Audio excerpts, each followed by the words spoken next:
And we are live. What's good, y'all? Welcome. I really want to know podcast. How y'all feeling out there? Happy Thursday. Into the kids in Central Florida.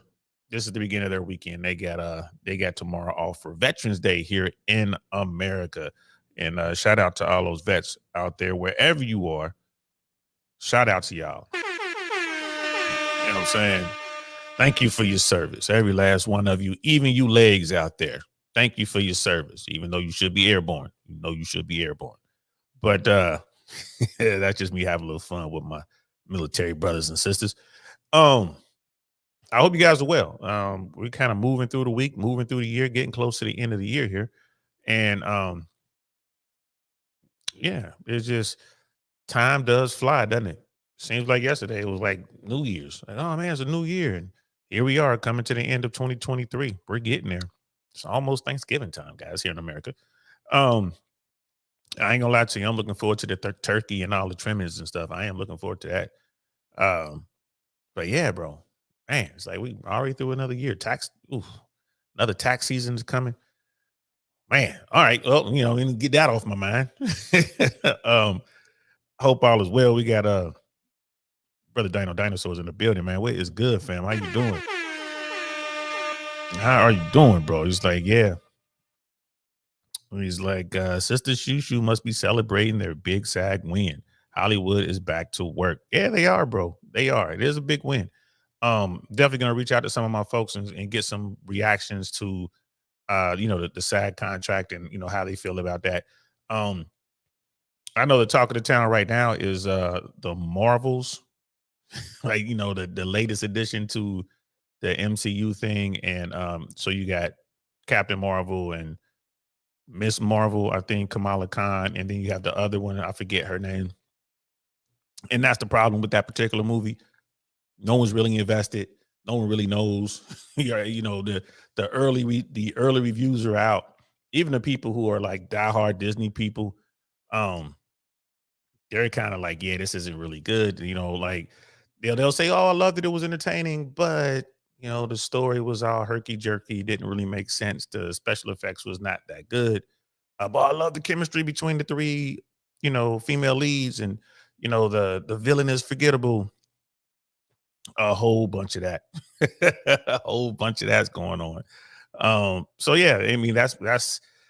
I hope Hollywood gets back to allowing the actors and the creators to create and actually act and the writers to write, and they can get back to telling good stories. I hope that happens. But right now, it's just run by corporations.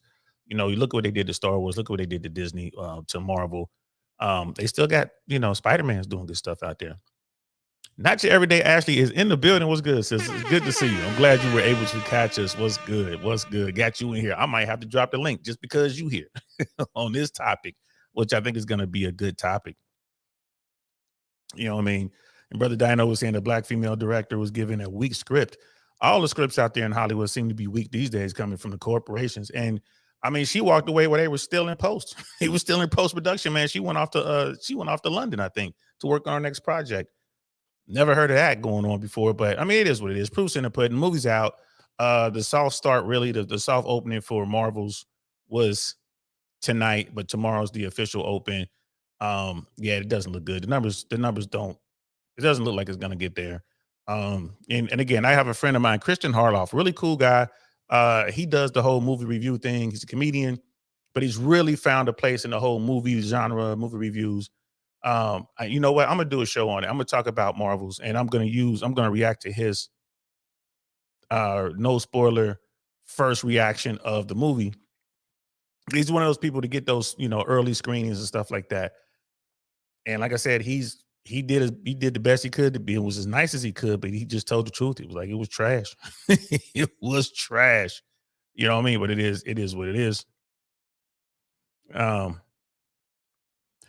and Nathan the creator. I still need to watch Nope and the creator. I don't know if they're even showing that over here, bro. But yeah, I'll definitely give it a look.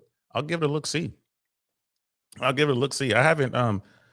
I mean, I just got around to watching the latest Spider-Man animated one. I just watched that like last week. So I'm really slow to get around the movies. I like the hidden gems. I like the indie films and stuff like that. There's some really good stuff out there. The smaller things, and a lot of documentaries, and like I love historical stuff. I'm looking forward to seeing Napoleon. I'll tell you that. I am looking forward to seeing Napoleon. Not sure how that's going to look, but we'll save that. We'll do another movie episode. Maybe I can get my buddy Ty Barnett to come on here. Maybe I get my friend Marty to come on. She's a writer, director, actor, very very talented person in Hollywood and active. So maybe I can get her to come on and we can talk about it a little bit. But let's talk about what we came here to talk about tonight, which is the world of step parents, bro. The world of step parents, man.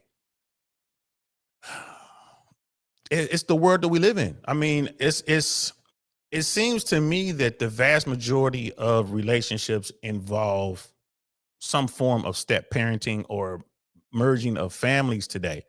And man, we definitely need to talk about it. I guess a lot going on with that. A lot. You know what I mean? And there's a video out there. I think the video's been out there for months, but I just came across it, and I know a lot of people are starting to react to it. There's a brother who was um a stepdad situation, kind of. We're gonna get into it, but he basically got mad at the woman and the daughter because he's basically taking care of everything. He's taking on all the responsibilities and the roles of the father, the financial stuff, and helping and doing this and that. And it doesn't seem like it worked out for him in this one particular instance. And the dude's mad, right? So I mean, and that's what kind of got me thinking about it. I saw the video a few days ago, about a week ago, and I wrote it down. I'm like, you know what? I'm gonna have to circle back to this. This is a good topic because you can tell when we're gonna watch this video, you're gonna see how dude you want to talk about feeling a certain way. You know what I mean? It's right there. It's right there. And and then I managed to put together, grabbed a couple other videos we can kind of look at and react to in this same vein.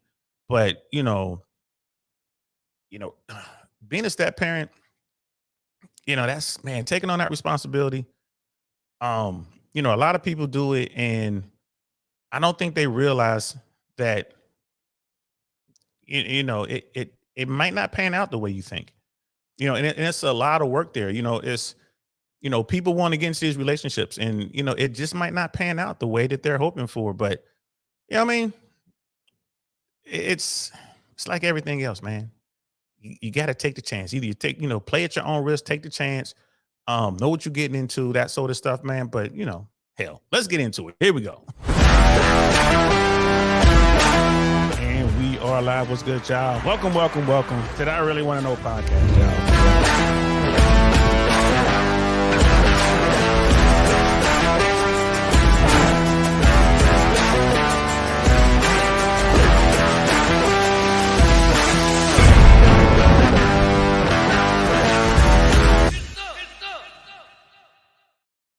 That's what's up, man. Shout out to Shushu for putting that together. That's for our sister Shushu. She put that together, man. She does great work. If you're out there, if you're a content creator, or like if you're in the creative business and you need an editor, you should really holler at Shumaria. She knows what she's doing. She finally has her website up, is live. She's really good, great turnaround time, man. She knows, she has tons of experience, and now she's learning, like getting her hands dirty and actually getting into it, and she really loves it. And she does amazing work, out. So if you need, she's done this outro and the intro and the outro. She's got a ton of stuff that she's doing on her Instagram. She's very active with it. She has her own short film that's out there, and I'm pretty sure she's gonna do some more. Yo, shout out to that sister. If y'all need something, make it happen. Holler at her. You can catch her on Instagram. She'll be here. She'll be here next week. You know what I mean? We're always, always, always, always, holding her up and giving her flowers. So shout out to Shushu. Yeah, I wanted to get that out there, man. And we should all support each other here on YouTube. That's what it's all about, right? We should be supporting ourselves and helping pushing each other to get better and grow. Yeah, like and subscribe, guys. I'm supposed to say that. People are just getting on me, like, say it at the beginning of the show. Hit that like button on your way in, subscribe, all that good stuff, share everything. Like, we're growing, we're up to 1,650 folks, man. Like, we're growing. Like, it's people are liking what they see. Shout out to the YouTube shorts. That's really getting eyes on the page, and people are kind of liking what they see. Some people jump in, see some stuff, and then they jump out. You know what I mean? But more people are jumping in and staying. So we're gonna keep doing what we're doing. And I mean, it is what it is. Yeah, like Sister Ashley, yeah, it is strong. Says like if you need an intro or outro, you know, I could put you in touch with Shushu for real. Like, and she is her prices are very, very reasonable. Like she is good. You know, it's just time to catch her now. Like, you know what I mean? I am the single ones in the building. What's good, sis? Support, support, support. Absolutely. Thanks for coming through. Good to see you. And you know, I am a single one on the spot live, guys. Make sure you go over there and support her. Also support not your everyday Ashley. These sisters out here doing big things in their bubbles. You know, I'm a single one's in Chicago. She's a realtor. Definitely want to holler at her if you're thinking about making a move to the Chicago area, because from what I can see on YouTube and what people are saying, everyone's leaving Tampa. Nah, man, can't tell by traffic. I tell you that. But a lot of people are being forced out, and people are definitely moving around. Companies and corporations are forcing people to come back to the office. They're firing folks. We were talking about that the other day.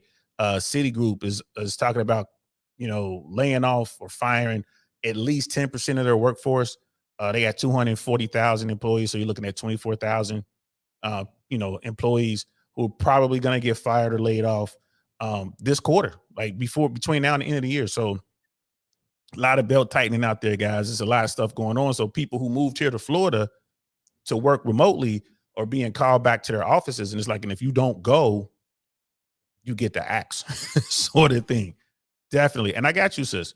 I will send you Shushu's information. I'll send you her Instagram. I'll let her know that you're interested so you guys can talk.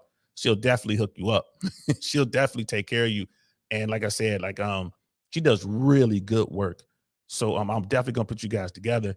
I will do that tonight after the show. Promise. Plus, she'll be on. We'll have Shushu on. Hopefully, maybe we'll get her. Maybe we'll get her Thursday. I'm gonna reach out to her, see what she's up to. You know, I mean, we had so much fun last week. Maybe I can get her back. Maybe get her back on Thursday. Brother Dino was saying Jeff Bezos moving to Florida must be tax reasons, bro. He can live anywhere. He can live anywhere. I mean, he's probably got all kind of properties. I mean, boy, he got that mega yacht over there in your neighborhood, bro, on your soil. That mega yacht over there somewhere in UK. And I mean, when you're that wealthy, man, you got homes everywhere. Who knows what he's up to, bro? And most California people have a hard time adjusting to the humidity here. So someone like Bezos, he'll come out here and be like, yeah, I'll be back. I'll be back when it's not so humid. Like he's not going to stay here for the summertime. Trust me on that, bro. Trust me on that. So step parents, guys, what are your thoughts on step parenting? Like, what are your thoughts on that? Like, should you do it? Is it something you should think about? You know, what are the pros and cons? We're gonna get into it tonight. I'm definitely gonna we're gonna start with this first video, and I'm definitely gonna drop a link because I'm curious to hear how folks are feeling. So here's the video right here. This brother has a story to tell about his stepdaughter and her marriage and, you know, his involvement in her life. So it's definitely worth us getting into and talking about. And I came across this about a week or so ago. I watched it.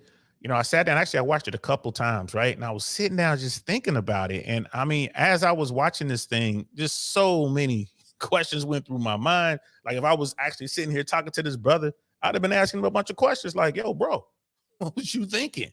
You know what I mean? And I think a lot of it boils down to that Disney fairy tale thing, right? You can call it just that fairy tale anyway, happily ever after. I do believe that men believe in that fairy tale more than women these days. And personally, my personal opinion. Anecdotally, that's what I'm thinking. Dudes are all in on the fairy tale. You know, knight in shining armor, found my princess, that sort of thing. And at the end of the day, bro, real life is real life. It's hard work. If you're gonna do something, understand what you're getting yourself into and understand what that means and have conversations. And I think the biggest things is assumptions, bro. Too many people assume shit. And you know what they say when you assume, man, you make an ass out of you and me. So let's get into this, man. Check this out. Listen to this brother's, I guess we can call it story case. Stepfather refuses to pay for wedding because she chose her dad to walk her down the aisle, right? That's the title of this video. Let's check it out. To pay for my stepdaughter's wedding because her real daddy is the one that's going to walk her down the aisle. So let me tell you guys about my stepdaughter, all right? She wants her real daddy to walk her down the aisle. Now, let me give you a little backstory on me and my stepdaughter. She just graduated from university, which I paid for. Now, she went to an in-state university, but it still cost me about $40,000. Now, I also bought her a car. I bought her a car straight after high school. That way she could go back and forth to school. I bought her a car. She still lives with me and her mother. She does not have a job. Now, she's set to be married on August the 8th. And for the past 6 months, that's all her mother been talking about doing, being occupied with, being consumed most of their time. Now, her daddy, he don't contribute to not 1 cent on her, not her education, not child support, which is partly her mother's fault because, you know, she didn't fight for that. And that's, I guess that's just what the settlement was. And he only around to make promises. I do that for you. I do this for you, and then take off. And then she'd be heartbroken. But she.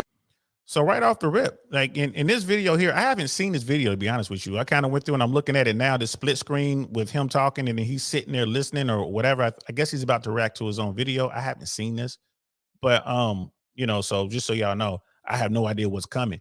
But the stuff that he was saying, he's upset because he's paying for a wedding, his stepdaughter's wedding, and he's upset with her and her mom because he's not walking her down the aisle. Okay.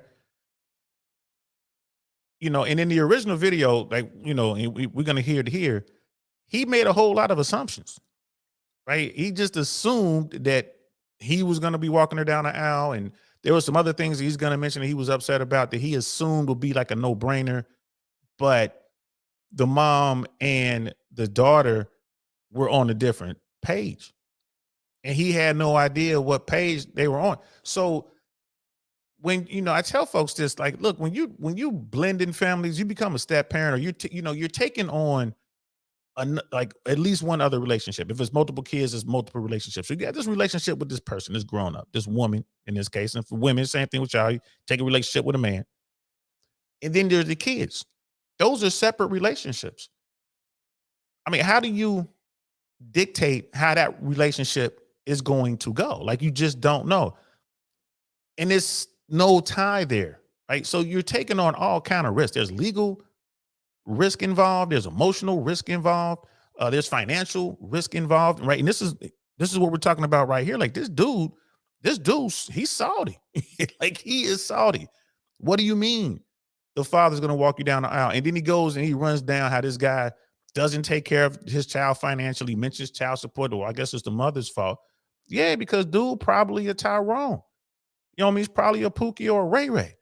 And she's just like, I have his child, therefore he's going to be a part of my life for at least the next 18 years, which is, maybe that's all she wanted. Like, she's really in love with him or something. There's generally a reason when they don't ask for money. You know what I mean? And not every woman runs to the courthouse, right? So there's that. Like, he's mad. Like, well, dude don't do nothing but come over here and make empty promises and break her heart. All right, that's their relationship. That's their business. You know, and you're like, well, I'm better than that. I'm the one who pays for her college, even though it's in state, but I'm paying all of her expenses, $40,000. I bought her a car so she can go back and forth and still live at home. You chose to do all that. Good for you. You did all this hoping for points or something? This was all conditional? You're like, well, I'm just playing. I'm being the man. I'm the guy who stepped up. Okay, good for you. You stepped up. Appreciate the money. Can you deposit some more money in my account? And by the way, I'm going to hang out with my daddy. I'm going to take that money. I'm going to spend it on my daddy. It's a lose-lose from that stance. You shouldn't be in it trying to compete with the deadbeat dad. Whatever you're doing, in my opinion, if you get into one of these relationships, like a step parent situation, you're doing it for the child. You're doing it for the kid. And then when they become grown-ups, you still, everything you did for the kid. That's your relationship. That's it. That's what you tried to do. Right? You don't get anything for it. You're not going to get any points. Brother Chris Smokey House in the building. What's good, fam? And he has a question. Why is this dude reacting to his own video? Like, bro, I don't know. Like, this is new to me. I thought I pulled up something else. I didn't realize that until I looked at the split screen like, wait, he's on here wearing the same hat, just different shirt. I'm confused. He's like, actually, that's a good question. So we're gonna find out in a minute why he's reacting to his own stuff. But let's continue. She adores her father, right? So, like I said, she's set to be married in August. And the wedding venue, I told them they could have it in my home. The wedding venue can hold about 250 people, right? Now I said, hey, I got a list of 20 people that I want to come to the wedding. I'm paying for this at my house. I want these 20 people to come. Do y'all know Saturday, I see one of my friends at the golf course, right? He's supposed to come to the wedding. I'm like, hey, I'm gonna see you at the wedding, right? He said, I only got an announcement. I didn't get an invite. I'm like, nah. I'll let my girlfriend and stepdaughter know to send out the invitations on these few people, and you're supposed to get an invite. He said, I got something, but it was an announcement. So we walked to his car because I want to check, right? And sure enough, it was an announcement. So I went and talked to my girlfriend and said, did you invite those 20 people to the wedding that I told you about? Man, she didn't invite none of them. She said 250 people is a little tight, and I don't think we can get your 20 people in there. Man, I was pissed. Now, again, it doesn't sound to me that they came to him and they asked him for use of his home, asked him for resources like money and all that for the wedding. He volunteered it. According to him, according to what he just said, he volunteered. Now, maybe it was a little game being run between mom and the daughter. Like, well, we just talk about it. Like, we know he gonna come off this bread. He took care of my college. He gave me 40 grand for that. He bought me that car. I mean, if we just talk about it around him, he probably gonna, cough up the money and pay for the wedding. But according to what he just said, they didn't come to him and say, hey, would you be willing to pay for this event? Pay for my wedding, please. He just like, no, you just have it here in my house. Have it here. We got all this room, 200 some people. You have it here. I just want you, can you invite some of my friends, 20 people? It should have been more firm. It should have been, okay, we could do it here. But you will invite, I'm gonna need 20 slots. This will happen. And there's no ifs, ands, or buts about it. And he would have to be more active in the planning stage, right? If just to make sure that happens, and make sure they ain't just blowing his bread. Like, I'm pretty sure he's paying for stuff as well. Using the home, we're gonna have to make some modifications, get tables, he's gonna have to do this and that, run audio, video equipment, this and that, bartender, how we gonna run the food. So you would have to get involved, but it doesn't seem to me that he was very involved with it. He was just kind of like, go ahead. And again, he was assuming things. And then they come back and say, oh, we couldn't get your 20 people in. And then he's just like, I'm pissed. Too late to be pissed, Bubba. You should have known this going in. At least that's my take on it. Let's continue. And the people that were supposed to come, they pissed as well. This you're going to say, if any of the people that we already invited don't RSVP, then we'll get some of your people in here. I'm like, what? Man, that's crazy, man. Don't even worry about it, man. I'll just be mad. All right. So now, the crazy part about it is, when I check the invitations, they don't even have my name on them. They have her real daddy and her on the invitation that I paid for. I paid for these invitations. How you got a real daddy on there, her mama on there? Cool. Couple days later, I'm hosting the venue at my house, hosting the wedding family at my house, okay? It's me, stepdaughter, girlfriend, groom, and their parents, right? Trying to help everybody get real acquainted. Then a surprise guest shows up, my stepdaughter's real daddy. And I'm like, you know what? Cool. He probably just coming to the wedding, right? But tell me why my stepdaughter proceeds to stand up and announce that her real daddy is giving her away at the wedding. Because it's her wedding and that's what she wants. Yeah, and like the red pill stance on all this, man. This is the red pill things, stance is, you shouldn't take a woman seriously. Like, you don't want to be the stepdad, avoid single women, single mothers, recreational use only, all that kind of stuff. This is why they say those sort of things. Because this guy, he's getting crushed on so many levels right now. Like, he doesn't care about the money because he volunteered anyway, right? So he's a man of means. He's done well for himself. Cool. He brings this woman in. He loves her so much that he's like, bringing in her daughter as well. And then we're gonna get later on in this video, he's gonna explain how he's not even married to the mom. Like, because he says my girlfriend and my stepdaughter. Like, whoa, girlfriend and stepdaughter, that does not compute. So you're not even married to this woman, and like, so you've begun this relationship with your girlfriend's daughter, and you're inserting yourself as the surrogate dad. What you really are, you just the dude who pays for everything, right? She loves her daddy, and they have no problem with you. They are in his house. He's hosting, right? The wedding. What do you call that? He's hosting the families of the wedding or whether I forget what they call that stuff because I don't know nothing about getting married, y'all, because I ain't never doing it.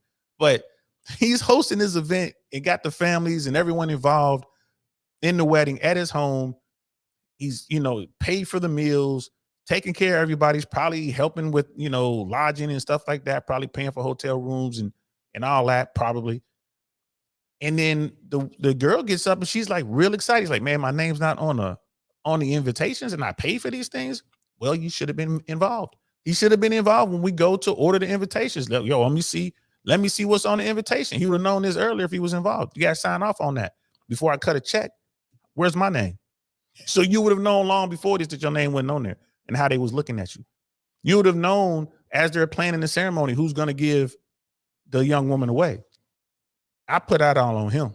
That's all on him. And like I said before, he agreed, not even agreed, he offered to pay for all this stuff. So let's continue. What? The wedding that I'm paying for in my house, the daddy don't do nothing for you? It's giving you away? Oh, and they were just so happy and smiling. Oh, yay, great. Inside, I was fuming.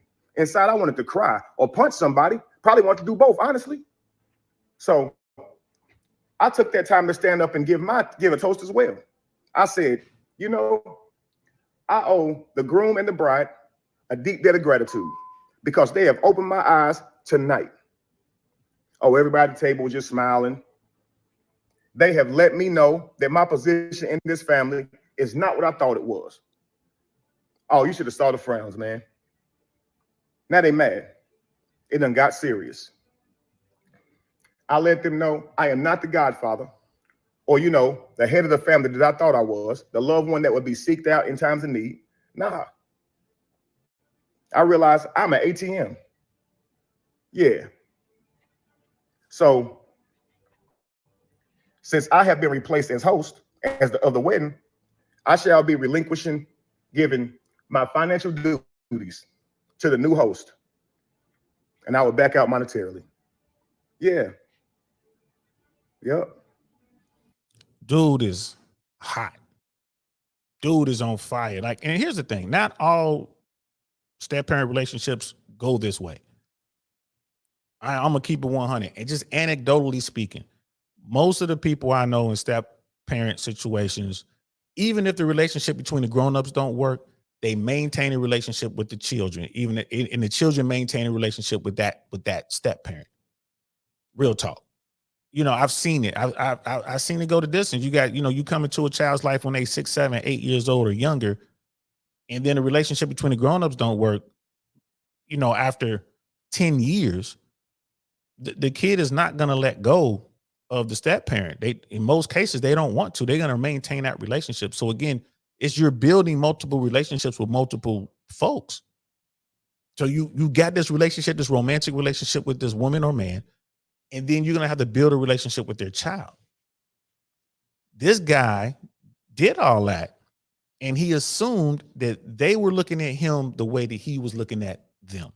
And he was wrong, and that's why he's hurt. That's that emotional investment. He made an emotional investment, and he found out the hard way that they didn't see you the same way, bro. Like he said, they just look at me as an ATM. Yeah. You cutting all these checks. Why not? Didn't even have to ask. Like, so dude was mad. And let's continue. I think he went on and stopped the wedding or something. Now, after the announcement, a whole lot of snickering was going on around the table, right? A lot of mumbling, but they didn't say anything to me. Nobody addressed me now. Now, later that night, tell me why my girlfriend gonna come to me talking about how I'm ruining so much, how I'm ruining so much for backing out, and how her daughter ain't gonna have her dream wedding, and how her daughter ain't this and that. Okay, well, It's apparent that I'm not family in this family. So the family should take care of it, right? That's my stepdaughter. I mean, it ain't even my stepdaughter, really. It's my girlfriend. I just happen to be around her for the last 10 years. But tell me why the next day, my girlfriend trying to show me how much I'm ruined, right? She takes me to where they planning the wedding, and the wedding planner showed me, all the things they got going down, everything they got set up. I look at the venue. They got some father-daughter dances, right? 3 songs. All of them cater to her real dad, not me. I looked at the food they got. 2 of the dishes got stuff I'm allergic to in it. I just started laughing. Like, they want me to pay for this. His name on it, not mine. His songs, not mine. The food, I can't eat the food. And the 20 people out of 250 that I wanted, they can't even come in my house. Wow. Okay. It's wild, man. And that's why he's hurt. That's why he's hurt. Reality came crashing down. He was living that Disney fairy tale. In his mind, everything was all good. He was like, I'm not even her proper stepdad. I didn't marry the woman. We just been in a long-term relationship. He been smashing for 10 years. And I'm just willing to take on the responsibilities of a father in this situation. And he just did it. He was the guy that stepped up. And that's what happens. All right, you the dude that stepped up. Why you mad, bro? He's mad because he didn't sit down and clarify what was going on in that situation. He's got the live-in mom, right? It's the girlfriend, but she's the mom. She's living with him. He's taking care of everything. They're in his home. The daughter is there. She's been there for 10 years. He's paying for her expenses for 10 years. Then she goes out to college. He pays an additional $40,000 plus a car, right? Probably another 20 on top of that. So you're looking at what, 60 grand, 70 grand to take care of. He calls her his daughter. He's probably introducing her to the world as my daughter. This is my daughter. He took all that on and he didn't clarify anything. I mean, I know I've been in situations where I thought the relationship was over here, but the relationship really was over there. And it was my fault for not sitting down and paying attention. If you listen, like, you will know, like, this is when you need to communicate. You just assuming. You just assuming a bunch of stuff. Why didn't you marry the woman? You with her for 10 years, she's in your home, like, you're 100% vulnerable. If y'all were to break up, she could still go to court and try to get you to pay child support, but she doesn't sound like a woman who does that. But I'm just saying, like, you're taking that risk. This poor child, this 10-year-old. I mean, that's so much pressure on the kids. And a lot of people don't even talk about that part. It's all about the parents. Oh, step parent this and guy who stepped up that and stepmom. What about the kid? The kid is forced into a relationship with someone. Here comes this person. Here comes this man or woman. Right? Here comes this man or woman. Mom and dad's like, I'm going to be with this person. We living in their house. Like, we're together all the time. We are a unit. We are some version of a family. They don't want to ask the kid what they thought. No one generally asks the kids, like, all right, do you want to stay here? You want the kid, what options do they have? They're like, well, I mean, I guess that's what we're doing. I need to eat, right? I need shelter. I need money. I need clothes, right? I need someone to sign a permission slips. So I guess that's what we're doing, right? Like, no one talks to the kids about this whole thing. Like, no one talks to the kids. You know what I mean? Brother Dino's like, I bet mom and daughter are getting cash from their baby daddy. I doubt it, man. Like, maybe here and there sporadically, but I doubt if it's consistent. Real talk. He doesn't sound like the guy who has it like that, but he sounds like, that one of those dudes. He just, like I say, just come around and promise the world and then never show up. I know I was supposed to take you to Disney, but my bad.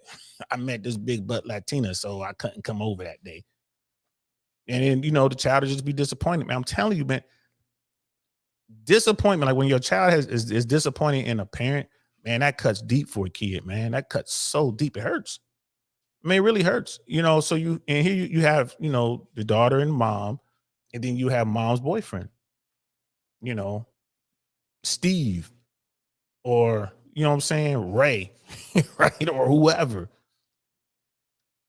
And is the girl even calling you dad? Like, who is she calling? I mean, what title does she use? Is she introducing you as her dad? Like, I doubt that very seriously. I doubt that as a teenager, she would bring people home and be like, yo, this is my dad. You know what I mean? So, especially when she's so adamant about having her real father. I mean, this is just a bad situation, but there are good situations out there. But again, it takes communication and people have to have that understanding. Like, this is what we're doing. Kids need to be on board. People don't want to talk to the kids. They just kind of shove them into the situation. And what's the kid supposed to do? Like, well, I don't like this. I'm going to leave. Where are you going to go?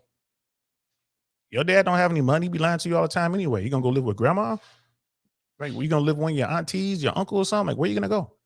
Who's going to take you in? And if you do go somewhere, who's going to pay for it? Obviously, mom ain't doing nothing. Mom is living with this man for 10 years. He's taking care of everything. And she doesn't have enough money put aside or set aside to pay for her daughter's wedding. She knows the situation with her, the baby's father, her daughter's father. She knows the situation. Like, she can't put away her own money. She can't go out and get, start Ubering or something and put it in a jar. Like, we going to save up for your wedding. She can't do that. Like, what else is she paying for? This dude is probably paying for everything. He set himself up in this situation and he's mad. He's upset. I mean, let's hear the last little bit and then we'll move on. So I went on ahead and let her know I would not be there, and neither would my money. Yeah. And they would no longer be at my house either. And you would no longer be at my house or your daughter. Because, I'm not family. I'm not even important enough to be put up on the brochure. It's crazy, man. Yeah. So I let her know that I'm not paying for it, and you and your daughter can get. I don't know if y'all can. I stopped it right there. I don't know if y'all can see it, but there's a picture behind him. It's a picture out of my house him. Because apparently we're not a family. Right there. There's some sort of family photo back there. It's like, I don't know if it has the people he's talking about, but oh boy, it was like he put everybody out the house, put the girlfriend. He broke up with the girlfriend, broke up with the girlfriend's daughter. He called her stepdaughter, broke up with her, put everybody out the house, everybody grown, like, y'all gotta go. You ain't having no wedding here, and I ain't doing this and that. And dude got in his feelings 100%. If it was that important to him, why wasn't he involved from the beginning, right? That's my first question. But he was assuming that they felt the same as he did. Like, no, we're a family. We're in this home. I've built this home. We're a family. I love you. You're my daughter. I love you. You're my wife, even though I won't legally marry you. Right? We here for each other. And then bam, he finds out that he was wrong. He put them all out the house. Like, y'all all get out. Like, I ain't paying for nothing. We got 90s in the building. What's good, fam? You know what I mean? And I am single, and she's like, yeah, it's giving social media a stunt. I don't know if that was staged or not. I think dude was really mad. I think dude was really upset. I don't know if that was a stunt. And if it was a stunt, he did a good job acting. He did a real good job acting. I thought the Cheesecake Factory lady, I thought that was a stunt. We got players in demand in the building, man. What's good, fam? Always good to see you. I be making mistakes, man. I be trying to reach around my equipment and messing it up. With the $10 super chat. I appreciate that, bro. It's like, don't be a step simp. Those kids will never acknowledge you as their real dad. If you actually are foolish enough to legally adopt, you just volunteered to provide for that child, potentially for life. That's a good point you bring up there, bro. That's again, that goes into that risk. You're taking that risk. He was with that. They were a family unit for 10 years. So let's say that he came into the picture when the child was 2 years old. They're dating for 10 years. The child is 12 years old. And the relationship doesn't work out. That woman could go to a court in some states and say, hey, this is the only father. This man right here is the only father my child has ever known. and I need some help. So I'm looking for child support. And the judge could say, well, yeah, we agree with you and order you to pay child support for your non-biological child. Yes, that is it's like that in some states. So again, that's one of the risks that he runs. Like when you have these guys who are in long-term relationships with women and they're the providers, they're the breadwinners, they're doing all this stuff, they're providing a home, medical insurance, food, clothing, and all this other kind of stuff, and then the relationship doesn't work out. I mean, that's like the biggest risk right there. 10 years, bro, you already on the hook. You might, you know what I mean? So you might as well look at it. And in some cases, I've even seen in some cases, you'll have a step parent situation, and then the mother wants to move on, but the stepchild wants to stay with the stepdad or stay with the stepmom. Like they want to stay. And then the step parent has no legal grounds. So that's another thing too. Like, okay, we're gonna make you pay child support, but you aren't legally guaranteed any kind of visitation. Now, I'm not an attorney or anything like that. That's not my wheelhouse. That's not my world. I don't know how that works. You know what I mean? But I have read stories and I've listened to other people in that field. It was like, yeah, man, they can absolutely hold you financially responsible for this child, take child support from you. And in that situation I gave you, that scenario, that's 6 years of child support, maybe more. If you got to pay through the college years, they could take that from you and like you won't even get visitation because they're like, well, you're not the biological father, but why am I paying? And I can't even get, you know what I mean? I can't get visitation. Like you have no legal claim, I would think, to that child. But again, I don't know. I'm not in that world. But it is so, it's risky. Are there situations where it works? Yes. Plenty of videos out there showing, men and women legally adopting their stepkids. A lot of those videos are with grown kids, so you don't have to worry about the financial side of it or whatever. But a lot of videos out there like that. I mean, it's what you decide to do. I mean, it's an emotional thing. It is what it is. But being a step parent, I mean, especially early on, it can be very thankless.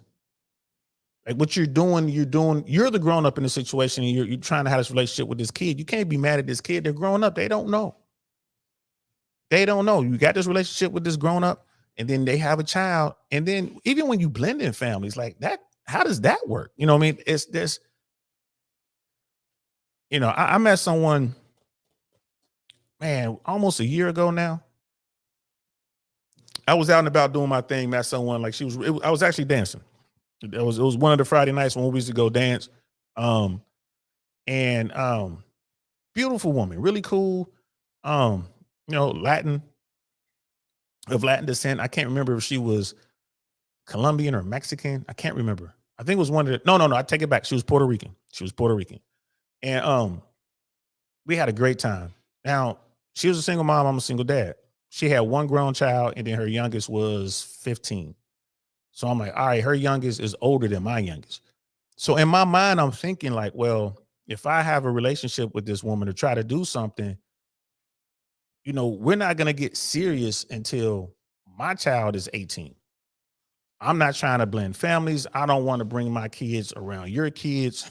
We're just too close. I don't want to, let's wait until they're grown and then we can do what we're going to do as adults. In the meantime, we can kick it. We can see each other, but just, we're not going to be bringing our kids around each other. That's pretty much how I talk to people when I talk to folks who have kids.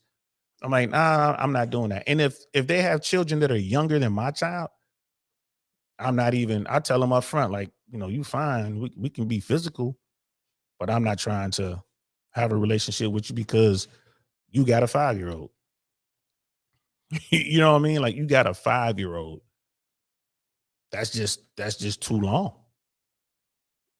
It was at 13 years before they're grown. Like, nah, I'm good. I don't want to be a part of that. And that's a personal choice. There are people who choose, obviously, to do it a different way.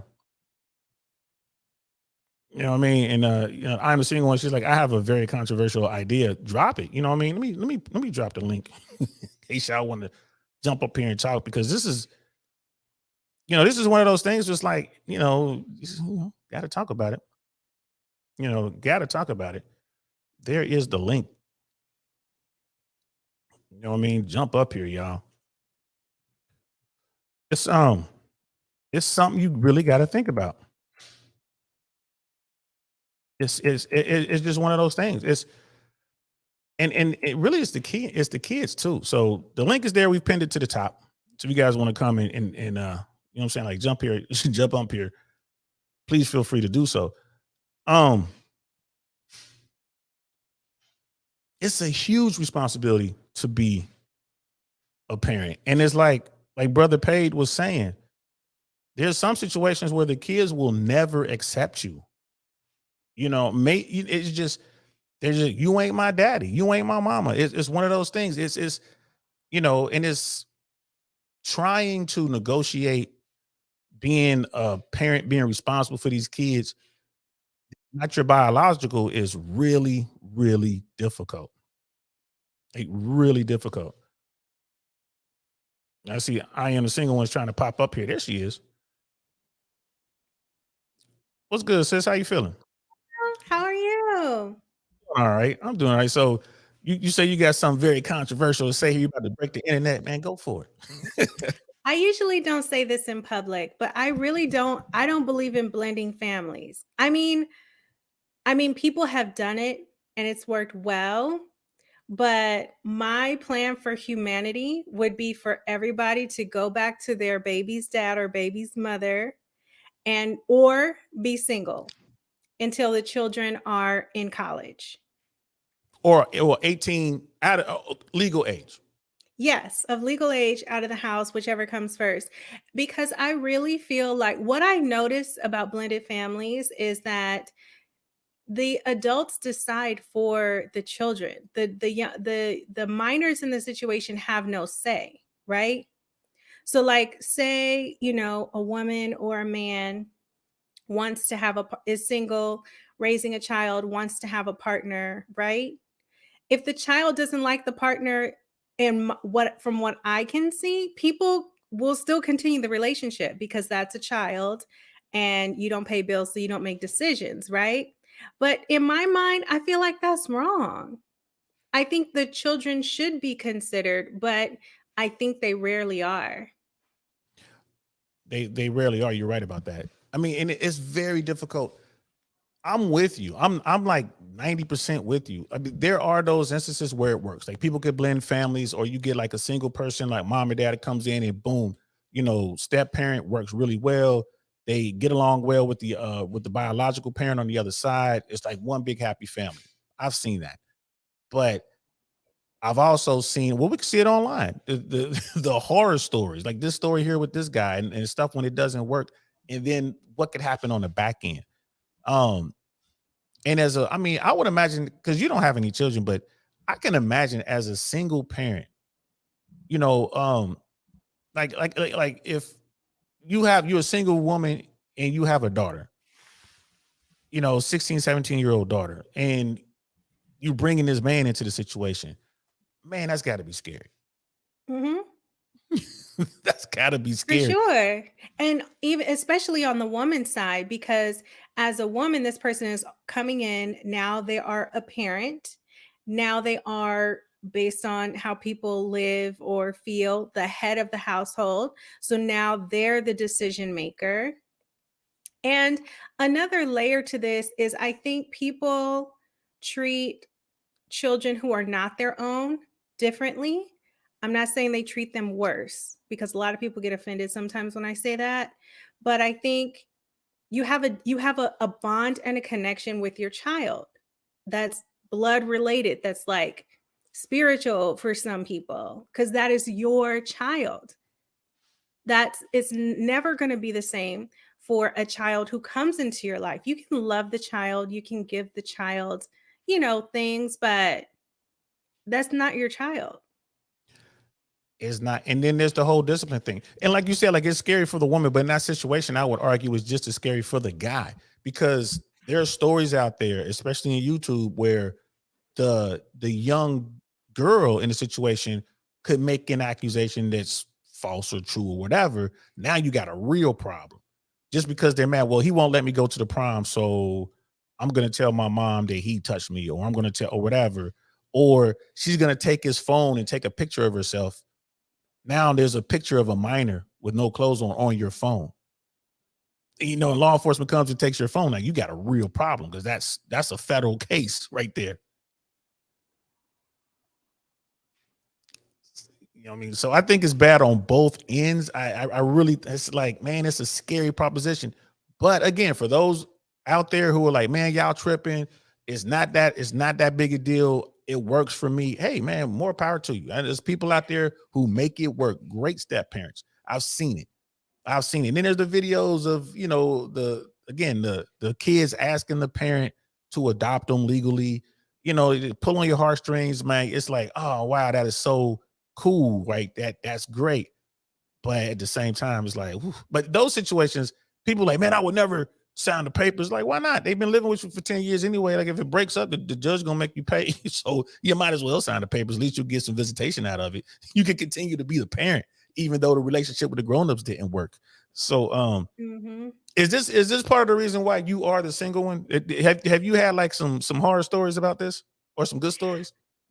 I don't have horror stories, but I have, because I'm the single one, I still have lots of friends who are married. I have lots of friends who are single parents. I have lots of friends who are blended. And as I hear their stories, it's like I see this pattern of just them deciding, them just, in my opinion, selfishly wanting partnership so much that, you know, they are willing to just forego how, or, you know, skip over however their child feels. But yeah, so I always think about that, like, and I've asked them, like, you know, but what if your child doesn't like that? And they go about the work of adjusting, and you know, they say, oh, you can get counseling, but it's counseling for a situation that you created that Yeah. didn't even have to be, right? So I'm like, but whenever I have these conversations, people are always like, you're crazy, that's crazy. So I have come to know that my own thoughts and feelings about it are a little bit controversial. I mean, but it makes sense though. I mean, you know, a lot of people look at me and they're like, bro, you just zeros and ones, bro. You just zeros and ones. I'm like, well, I look at it for what it is, and I tend to prepare for the worst. If the situation works, great, then fine. But I'm prepared for the worst. And you know, and that's what this situation is. And now that my, you know, my daughter's older, I couldn't imagine bringing someone home. Like, this is her home as much as it's mine. This is a home that I Right. prepared for her. It's her space. Exactly. Exactly. And I don't know. I think, is this the LaTruth guy on the video? Yes. Yes. Okay, he has a lot going on. So I don't even know if this is a credible story. And what do you think about, okay, so he didn't even marry. So he has a stepdaughter and a girlfriend. Even that is crazy. And for some people, they give with expectation because they want the control and the power in the situation. It's Mm. not out of the kindness of their heart, and they're such a loving, wonderful, beautiful step parent. It could be because he wanted to have his way. He had 20 people that he wanted to bring to this child's wedding. He hasn't even had a wedding. If I was the woman, right? And he's been with me for 10 years, helped raise a child, that's great.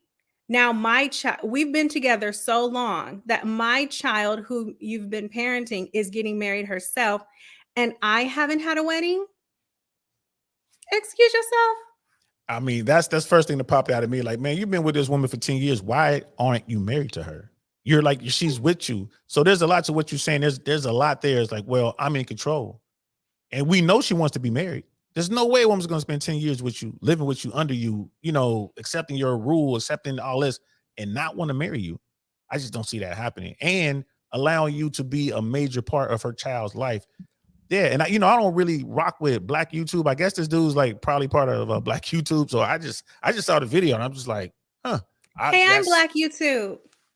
And that's why I'm over there. I put a toe in there. I be over there to support you. I support Black man. You know what I mean? I support Hank. I support, you know what I mean? and so you know what, I got my fam over there, but I don't be rocking over there heavy like the Mhm. Lapeef stuff and all that. I don't really rock with it like that, but I mean, it's still some pretty cool content. You know, and don't get me wrong, y'all. Don't come for me now. Like it is what it is. You come for me. Remember, I'm Let's get airborne. him. You say, let's get them. Nah, don't be coming after me like that. But so in a world where the step parent thing is almost normal.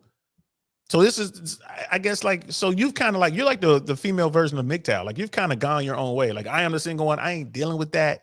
Does that mean like you ain't dealing with none MGTOW of that? has an underlying, here's my only thing with MGTOW. There's an underlying like resentful, hateful like vibe.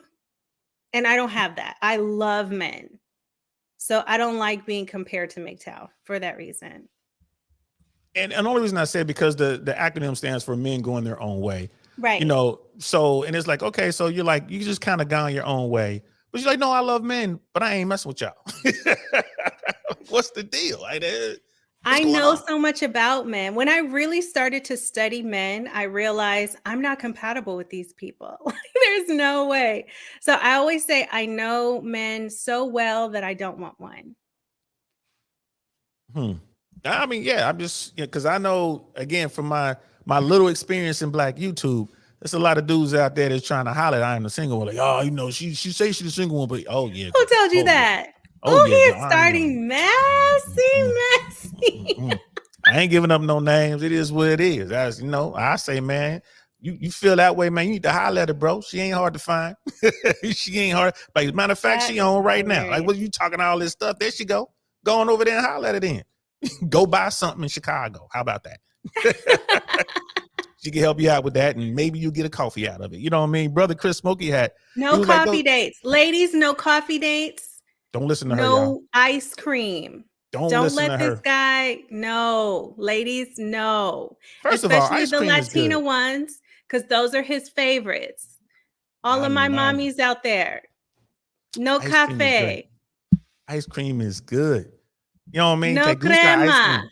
See? No crema. No See? crema. No cafe. Mas. Because here's the thing, though. You got to work up to it. It's like a video game, right? You don't start at No. yes, you got to work your way up. Where else are we gonna go? If I meet a woman, and I mean, you know, she's cool, and I take her to the best restaurant, give her the best experience that I could possibly give her on the first date. It is nothing but downhill from there, correct? Thank you, Chris. No. You're trying to justify. That's a no. I'm not justifying it. We are look. It's zero. It's the No world of zeros cafe, and ones. no crema. Come into my world of zeros and ones. That's what we're doing. Zeros and ones. No. Yes, it's zeros and It's ones. men's fault. I've explained this to you once. I'll explain it again. It's men's fault that they are not being selective, having a standard themselves, and inviting women of quality out, right? So you're playing this numbers game.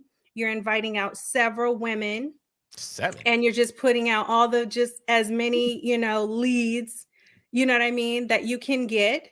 And so you want to do this pared down experience of this cheap date because you know that you've just been out hollering at randoms. That's your fault.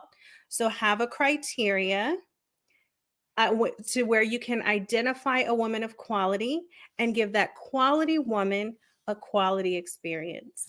So to have that criteria to identify that woman of quality would take a couple of meetings, right? Kind of like an extended interview process, right? So wouldn't that process begin over coffee or an ice cream or a smoothie? No. Wouldn't that process No. begin there? No. How are we going to have the first No. interview? How are we going to have the first interview at I don't know, No. STK? You know what I mean? How are we going to have the first at Dominic's or whatever? You in Chicago? I don't really get to Chicago that much, so I don't know where their high end restaurants are. I'm pretty sure you do. But how is we going to start there? You know what I mean? How do you Like, know? you know what I mean? Like that. That's good people. Let me catch up with You the chat need real to quick. talk to them. Here's the thing. Men want to see women right away. When can I see you? And then see you. I remember all of that. When can I see you? And I see you and I see all this C, right? Talk to the woman.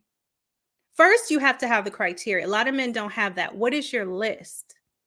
Don't say fit, feminine, friendly. That is not a list. You need to No, have your list and you need to have a conversation with the woman to establish if she meets what you're looking for. And if she does, you invite her out. yes. Okay. We're gonna get into this. Let me catch up with the chats real quick. We're gonna get into this. Brother Chris Smokey, he's like, yeah, these step parent relationships are the exception. They're not the rule. The rule is not being a stepdad is the exercise. It's an exercise in futility. Don't do it. Like, don't do it. You know what I mean? I ain't mad at him. And brother Chris Smokey had is like, yeah, she's right. MGTOW is a movement. Is wax. You know what I mean? And Yeah, I'm hey, happy. They seem kind of madish, yeah, like the salty. MGTOW dudes, they're hurt. I mean, they're Yeah. hurt. Like they know the game, they don't like the game. They got caught up in the game. This is just my take on it. Some of the MGTOW guys, like guys like Joker. Joker just tired of it. He was just tired. Like, man, I'm tired of the game. I don't like the game. I'm just gonna go over here and do my own thing. Joker, at any point, if he wants to go out there and get involved, he could, and his YouTube channel is called Better Bachelor. Huge YouTuber in the manosphere space. He knows how to do it. He's a short guy, you know what I mean? He's worked, he's kind of off the grid now. He's kind of made his mark, found his fortune. He knows how to talk to women. He can talk to women. He's done all that. He's tired of it. You know what I mean? He's just like, man, he's just tired of it. And I think a lot for dudes who are shorter, he's shorter.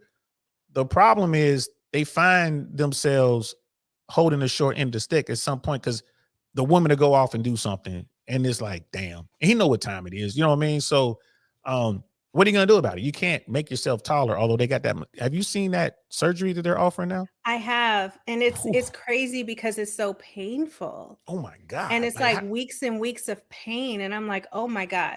So shout out to my short guys. Yeah, you'll say, but that's why they get mad. Oh, she'll say shout out to us, but she ain't going. You know what I mean? Like she ain't I gonna go out dated a with short us. guy. How short was short? He was like 5'11" and a half. No, he was like 5. He was what I call boy short. So he was short for a guy for sure. But he was very handsome. He's actually, in terms of his facial features, one of the most handsome guys I'd ever dated. And he was a martial artist. So yeah, shout out to the short guys. I ain't mad at you. Pretty Ricky, what they called him. One of those short, light-skinned dudes. One of them short, light-skinned dudes all No, he ripped was up. nice and brown. He was very, very brown. Ooh, brown skin. Who did that? Was that India Arie song, Brown Skin? Mm-hmm. See, I know you know about that. Hey, listen, y'all. This sister right here, she be on that music scene, that neo soul, that cool, eclectic vibe. Like, listen, next time I'm in Chicago, I'm definitely gonna hit you up. Like, yo, where should I go? Because y'all need to follow her. Tell everybody about your site and what you have on there. My page is On a Spot Live. I have 2 pages. So my main page is On a Spot Live. I'm a realtor here in Chicago. I'm also a member of the Black community that cares very much about the Black community.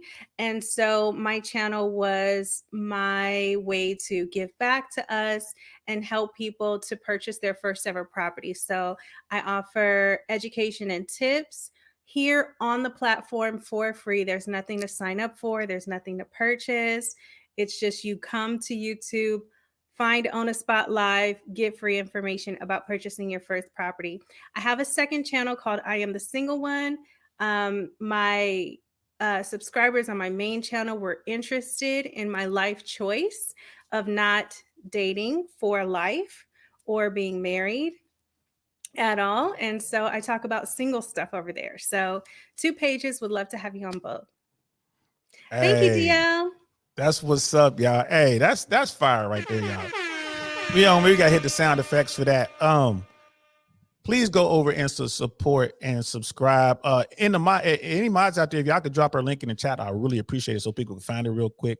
Or if you could do it yourself, sis, I know you be over here doing the monster mind stuff, doing 2 things at once. I can't do that. Y'all know I'm old. I can't do 2 things at once anymore. I'm the old person. Can I say one more thing? Yes, you may. About the stepfather situation? Oh yeah, we're not done talking about that. Because go ahead. I feel like a lot of people, when they step into the step parent role, it's an extension of them trying to court or win over the parent or the partner, right? So a lot of times guys run out and they're doing all these things for the children to impress the mother. It's like an extension of like that period of trying to impress a woman Facts. or win her over. So I think he was probably spending money at the beginning because of his relationship with the mother. But that All, was his choice. all fair and love and war is part of the game. It's a strategy, right? And I think a lot of guys do that. They won't hesitate to do that. I think that's definitely a vulnerability with single moms. If you can get in and like the kids like you and all that kind of stuff, I think you're 100% correct. And I think it's wrong. You know, like when I tell dudes, I'm like, get your game up and run your game. My thing is, no, we can mess around. We can do grown up stuff. We can hang out and do cool things. But no, we're not going to be bringing our kids around. We're not going to do it. I'm a single parent. You're a single parent. We're going to leave that alone. Now, my game is strong enough to do that. No, you need to be honest. I've never had my car keyed. I've never had my tires slashed. I ain't never had somebody, brother or cousin or uncle looking for me because I done lied to some woman about something. I'm going to tell you the truth. This is what it is. And I encourage guys that I meet to use that same truth. Like a woman can't be mad at you if you give her the option. I was talking to Melanie King about this. Mel was like, oh, running rotations and stuff like that. Like, how do you run a rotation? Easy. You tell the women that you're dealing with, this is what it is. This is how it works. If you cool with that, let's get down. If you're not cool with that, I'll see you around. But most guys can't do that because most guys are invisible and they want to get that one, especially if she's fine. You know what I mean? They want to get that one. Like right now, we got people flooding into this. Well, oh, I'm the single ones on DL saying, oh, I really want to know. They flooding in here. Hi, everybody. Notes. Like the video. Thumbs up, thumbs up. Please do, or thumbs down. I don't know. I love the engagement, however y'all want to do it. But you were saying about the community, like you're an advocate for our community, the Black community in particular. Yes. Shouldn't that also mean that we want to come together as a community and we need to bring these single people together, right? And because we can't have a community and be in separate homes and be split. Men and women are better together than they are apart. Like that is the number one message coming out of the red pill world. People don't believe that, but it's true. It's just different takes on how to get there. So, I mean, if everyone's I am the single one or MGTOW, how can we build a community? Everyone isn't I am the single one. People the vast majority of people want a partner, just like you said. So there isn't any danger for me to share like my experience and my decision and the reasoning behind it, because most women want a man. Okay. I'm not going to change that. And I'm not trying to. I just want acceptance and to end things like single shaming or badgering women about why they aren't married or why they don't have kids, etc. And I think it's okay for singles, even families to come together. I just feel like the children should be involved and they should have a say, which is what I'm not seeing happening. But I'm very surprised what you said about the red pill, as far as like that, the real message of red pill. I think can you repeat that again? Because that's not my impression of it. They will. I mean, you gotta really go down the rabbit hole. But when you talk to a Myron Gaines or Fresh and Fit, who let's say the infamous Myron Gaines, good friend of mine, right? When you talk to Myron Gaines, the Fresh and Fit podcast, when you talk to Rollo Tomasi, Rich Cooper, when you talk to the big guys in MGTOW, they all say the same thing: men or women are better together than they are apart. And the vast majority of the MGTOW guys, of course, we're excluding. I'm sorry, the red pill guys. We're excluding the MGTOW guys. The vast majority of those men, they want to have a wife. They want to have a child. They just want the one wife. They really don't want to run rotations. They don't want to spin plates, as they say. They don't want multiple women. They just want the one, right? But they can't say that because they're for fear of coming off sounding weak. But Rollo Tomasi, like the godfather of the manosphere, the red pill, the author of The Rational Male, he's married. He has a grown daughter. He's done a great job. Him and his wife and his family is perfect. Rich Cooper, Entrepreneurs in Cars, went through a horrible divorce, got wrecked, had to go through the whole custody battle thing, spent millions, but he has a long-term girlfriend and he's happy. Myron Gaines, multiple women, They know each other. I've seen it. They go out together. He goes out, he brings his women. It's fascinating to watch, right? So when they do preach that, they're trying to show men different ways of leveling themselves up and to be perceived as more attractive to women, because most men are invisible to most women, right? You look at, 80% of men are pretty much invisible to most women. How do you become visible to women? And that's what they're trying to do over there. But you got some bad actors, absolutely. You know what I mean? Thank you, Gabriella. You know what I mean? And Brother Dino, he was like, Miss Single One has you in her cross sights. Nah, bro. This woman right here, she want to holler at you. She gonna holler at you, bro. You ain't gotta worry about somebody playing games. I could tell you that right now. I know it when I see it. She want to do something, she would say something. You know what I mean? And y'all know Uncle Saint. If I got something to say, boy, oh boy, I'll be all over it. Chris Smokey had, times are hard. Coffee date is in my budget. Anything more than that, and I'll have to take out installments. That's a good point, though, sis. That's a real good point. Have a plan. But that's a good point, though. This will actually be good for men, though. This will actually be good for men. Men should be managing their money wisely. They should not be spending hundreds and thousands of dollars on dates with women who are not worth it. They should only be offering dates to women who are of quality. So if you want a woman of quality, yes, have a plan. If you have to save up for 4 weeks, say a month, to take a woman out, that's a great time to get to know her, to talk to her, to figure out and find out who she is before you even go out on the date. But you're up against the clock, aren't you? When you do something like that, right? How much of her attention do you think you're going to be able to command, even with game? 4 weeks in today's sexual marketplace is a very, very long time. So if it takes you 4 weeks to save up the amount of money that you're saying that they need to go to Fig and Olive or whatever you name the restaurant, hell, you can't take her to Cheesecake Factory. You know what I mean? You can't take her to Cheesecake Factory. But as a woman, here's my tip. This is what you do with the 4 weeks. You get to know her. You set up a pattern of consistency, which she's looking for you to establish anyway, right? So whatever consistency is for you is, as far as like what you have going on in your daily life. So can you check in every day, right? That 4 weeks of consistency will establish you by the time you get to the date. It establishes you as a simpleton, though, love. When you, again, listen with zeros and ones to me, here. not to DL. Whoa. What you mean don't listen to Uncle Saint? Uncle Saint I'm not going to lead you Uncle wrong. Saint is doing something different, okay? Let me help the men. Uncle Saint is down in that wet weather, okay? Doing the most. But no, seriously, you can. She said wet, giggity. Have a plan. Pause. Have a plan. Have a plan, but you can use that to your advantage. That's a little tip. It's just a little tip. Take it or leave it. It's a great tip. Establish a pattern of consistent communication, and you will be at the top of the pack among men who have more than you, who might be more handsome, taller, etc. Especially for a woman who is looking for a serious, committed, loving, healthy vibe like you are.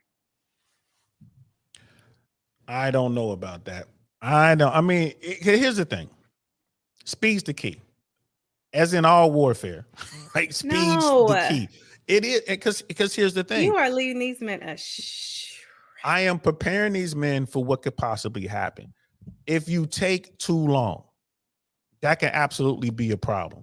Now you run the risk of, that's my buddy. Oh, come on. He's great. You can find yourself, because what you're saying makes sense. Yes, but you must know what you're doing to get there. You must know what you're doing, right? There are guys out there who can run, and we're going to call it game. It's understanding, but I use the term game, not to be like I'm out here as a womanizer, but understanding. So every time y'all hear me say game, substitute that with understanding, right? You have to have a certain type of game to run what you're talking about right there, because it's not about just staying in touch with her, but you have to keep her engaged. I mean, especially you're talking about, top tier women, very attractive women. They're going to get better offers. And they're going to say, you know what, I'm gonna keep him over here for a little bit, but you know, there's this dude over here she wants to talk to, and then another couple guys come in, another couple guys come in, because they're constantly being approached by dudes, especially, you know, the very beautiful women and the women who carry themselves in a regal manner. Like, they're really sought after. False. So False. say again. False. Explain. False. Women, beautiful women are approached a lot, but you made a distinction of women who carry themselves in a regal manner. Those women are approached less. And No, they're approached just as wild. much. They're approached just as much. They just move on. I think they just move on. Don't leave you. But I'm telling you, and it's so crazy. It's so crazy when women tell the truth and men are like, no, that's not right. I'm like, no, I'm telling you, I swear. I hear you. I mean, I can't deny that. You got me there. Touche. I have no pushback for what you just said. Who am I to tell a beautiful woman what her experience is? This is like white folks telling me what it's like to be a black man in America. Like, okay, you got me there. You got me there. Exactly. Y'all heard it. Y'all heard it here first. Red pill guys. Sometimes we're wrong. When you're wrong, own it. Own it. Like, I'm owning it right now. I was wrong. But I got some more. Jay Swans is in the building. What's up? Everybody should give up and play all dolls and watch only. Oh man, AI dolls and watch. This is my buddy Jay Swan. He and I were serving the same unit in the Army, both paratroopers. I got out, and we were in Korea when I got out of the Army. He went back to the world, went back to Fort Bragg, and then went on to become a Ranger. He didn't tell me about that for like 15 years afterwards. I was so mad. I'm looking at his tattoos. Like, when did you go to Pathfinder school? Ranger? When did you go through that? I'm still jealous. I ain't gonna lie, but that's my brother. So he's gonna say some wildness. Be ready to hear it. Level Up Man is in the building. What's good, fam? Hi, Level Up Man. He's like, I plan dates around what I like to do and invite her along for the ride, whether that be dinner, axe throwing, or just a coffee. If she really wants to get to know me, it doesn't matter what we do. There's a lot of truth in that, sis. And you're shaking your head, but there's a lot of truth in that. That's true. Once a woman has fallen for you, when you first meet a woman, that is the opposite approach. Women tend to know when they first meet you if you got a shot or not, if they're going to do something with you, not whatever. Would you agree with that?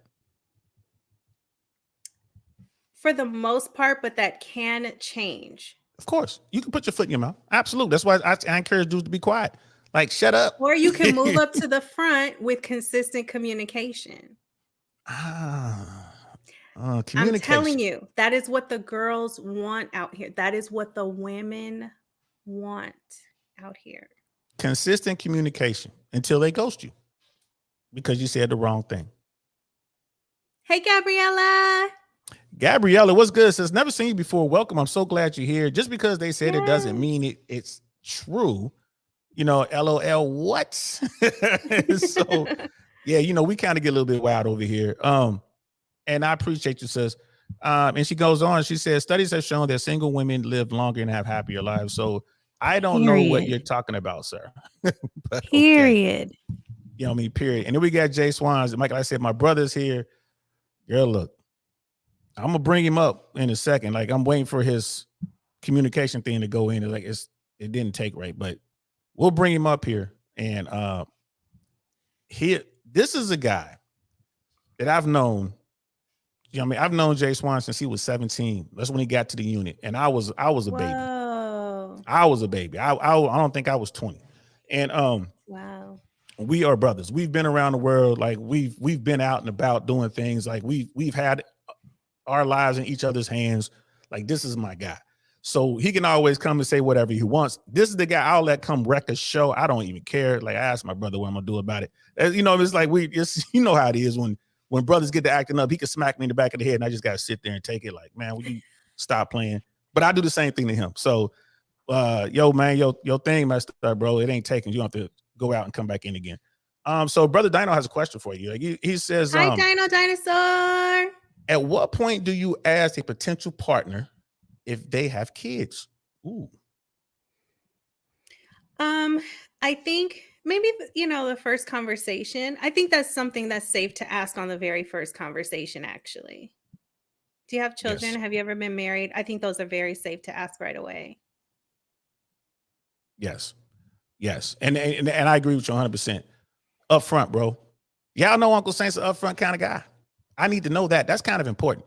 I don't care if you got dogs and cats and ferrets and all that kind of stuff. I really don't care about that. We'll find out when we find out. But I don't want to come home and it ain't boom. Oh, I got kids. Like, whoa, wait a minute. This should have been something we needed to discuss. You know what I mean? And so right away you want to ask. And I'm always upfront when I talk to people. I'm not lying. Don't lie. Tell the truth. I let them know what I'm into. This is what I'm hoping for, fellas. Honesty is definitely the best policy. And and answer me this: if you're dealing with a guy and you're pretty much confident that this man has told you the truth, he doesn't care, like he's an open book, do you appreciate that, or is that something you want to stay away from? Definitely looking for honesty and openness and transparency for sure. That's what's up. Level Up Man is saying if all you watch are the RP clips from RP content creators, the only thing you see are the viral moments, which are the hot takes. When you see the long form, they mostly want the same thing: men and women to come together, and that's a fact. Like, I mean, you really got to go down that hole. You got to go deep in that rabbit hole to see it. Hey, yo, Jay Swan's for real, Jay, man. You go out of the thing and come back again because I can't pull you up. There's something wrong. It's not showing your face and all that. I think. Well, hold on. Don't do it yet. Let me try to pull you up, bro. Can you hear me? Yeah, I've been hearing you for the last 15 minutes. Man, calm down. There's an echo in the background. You're doing something wrong over there. It ain't me. It is It's you. Kylo. No. Yeah, they got a dog named Kylo. Should be Cujo. He bites everything he sees. Oh my goodness. As he should. Yo, But is it still echoing? yeah. You On need to your fix your computer, shit. there's probably another A window YouTube open. tab. Another tab Oh, open. yeah, you're right. Hold on a sec. Y'all gotta Yeah, forgive you're me, right. man. Like, yeah. So there you go. So what's You're up, bro? right. What do you got to say, man? None. Look, bro. Like I'm sitting there, me and Naya sitting here. I would turn the camera on, but we're sitting in the dark watching this thing. You know how it is. So I mean, we're up here watching this. Yo, y'all be killing me. So you got a woman up here telling y'all like what women like and what you need to do and how to handle this, and y'all up there talking about she don't know what she's talking about. It's killing me. And He then conceded finally. He did, kind of come around. On one point, not everything. On one point. see, you shouldn't have I'll said take nothing. the one. Should just let me rant. No, I'm not letting you rant. Because now we're talking about just 1 point. See, I'm sitting here with Dad. We're up here laughing because she's telling y'all, like, women like flowers and to go slow. You're like, nah, we got to get in there. Look, I mean, like if you're 16, you can run them down. All But people are different. we grown Right. men now. Take your time. It's okay. All people are different. And when you're trying to instruct for the masses, for these guys out here, for the regular dude, I mean, you got to know who you're dealing with. If you're dealing with a woman like I am, the single one, then absolutely you're gonna want to listen to what she says. Because there are a lot of women out there, top tier women, who appreciate the men who walk down the hill. They appreciate the men who listen, actively listen, and pay attention. Right? Like she said, no coffee dates. Now, me, I'm sorry, that's a no. No. Wait, did she We'll say no just have to coffee meet. dates? Yeah, no coffee dates. Oh, that's right. You said they should save up to go on a date, huh? Yes. Yeah, that ain't right. If you got to save up to go on a date, you shouldn't be dating. That's how I look at it. I mean, for real, bro. If you're saving up money to go on a date, you got other situations you need to worry about. Facts. Fact. You Did you know. close the tab, man? Because I can still hear myself. I think so. Man, Nam, close the tab, please. Oh, This- you know and what? this- I wonder if the TV, because I got you on the big screen too. Turn it. Yeah, put the TV on mute. What's wrong with you, man? It was on mute. Man, your head is huge on the TV. Oh man, It's see, like here we that go. thing is like, what is it, 76 inches? That thing is huge. Here we Look like an go. orange on it. Look like an orange with a toothpick at the end of it. Don't be laughing at him, sis. Don't be laughing. Don't encourage him. Been dealing with this for over 30 years.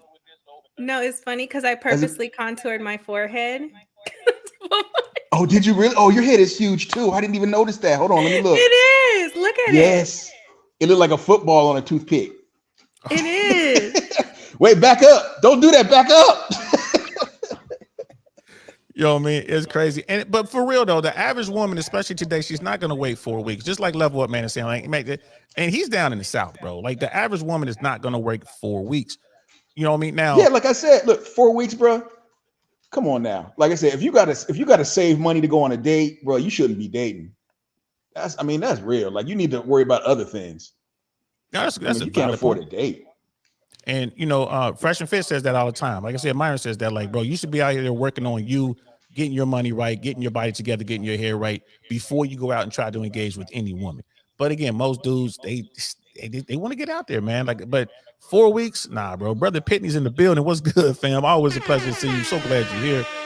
I'm just trying to catch up with the chat real quick. I'm glad you guys are here because we're having a good talk. I Am the Single One is with us. She blessed us with her presence, truly a blessing. And we got my man Jay Swans on here, who is always 2 seconds away from getting canceled. That's like it is what it is. Oh, I'm sorry too. I didn't mean to make fun of you, honey. You're cute. I didn't mean to make fun of you. I'm sorry about that. Yeah, that's his wife smacking him in his big head. But for saying DL, that. She's sitting yeah, right I meant there. to make fun of Hi, his boy. His head Wai. is huge. That's Sister Naya. Yo, let me ask you this, because me and DL go back and forth about this. So, like, is it cool if like a man approaches you at Walmart? You know what I mean? Just walks up and says, "Hey, how you doing? Hi." I mean, is that cool? Are you receptive to something like that? Or would you be receptive? Yes. He just I mean, oh, go ahead. go ahead. Now you go ahead. No, I was going to say a man should start with a greeting. A lot of men, this is what they do.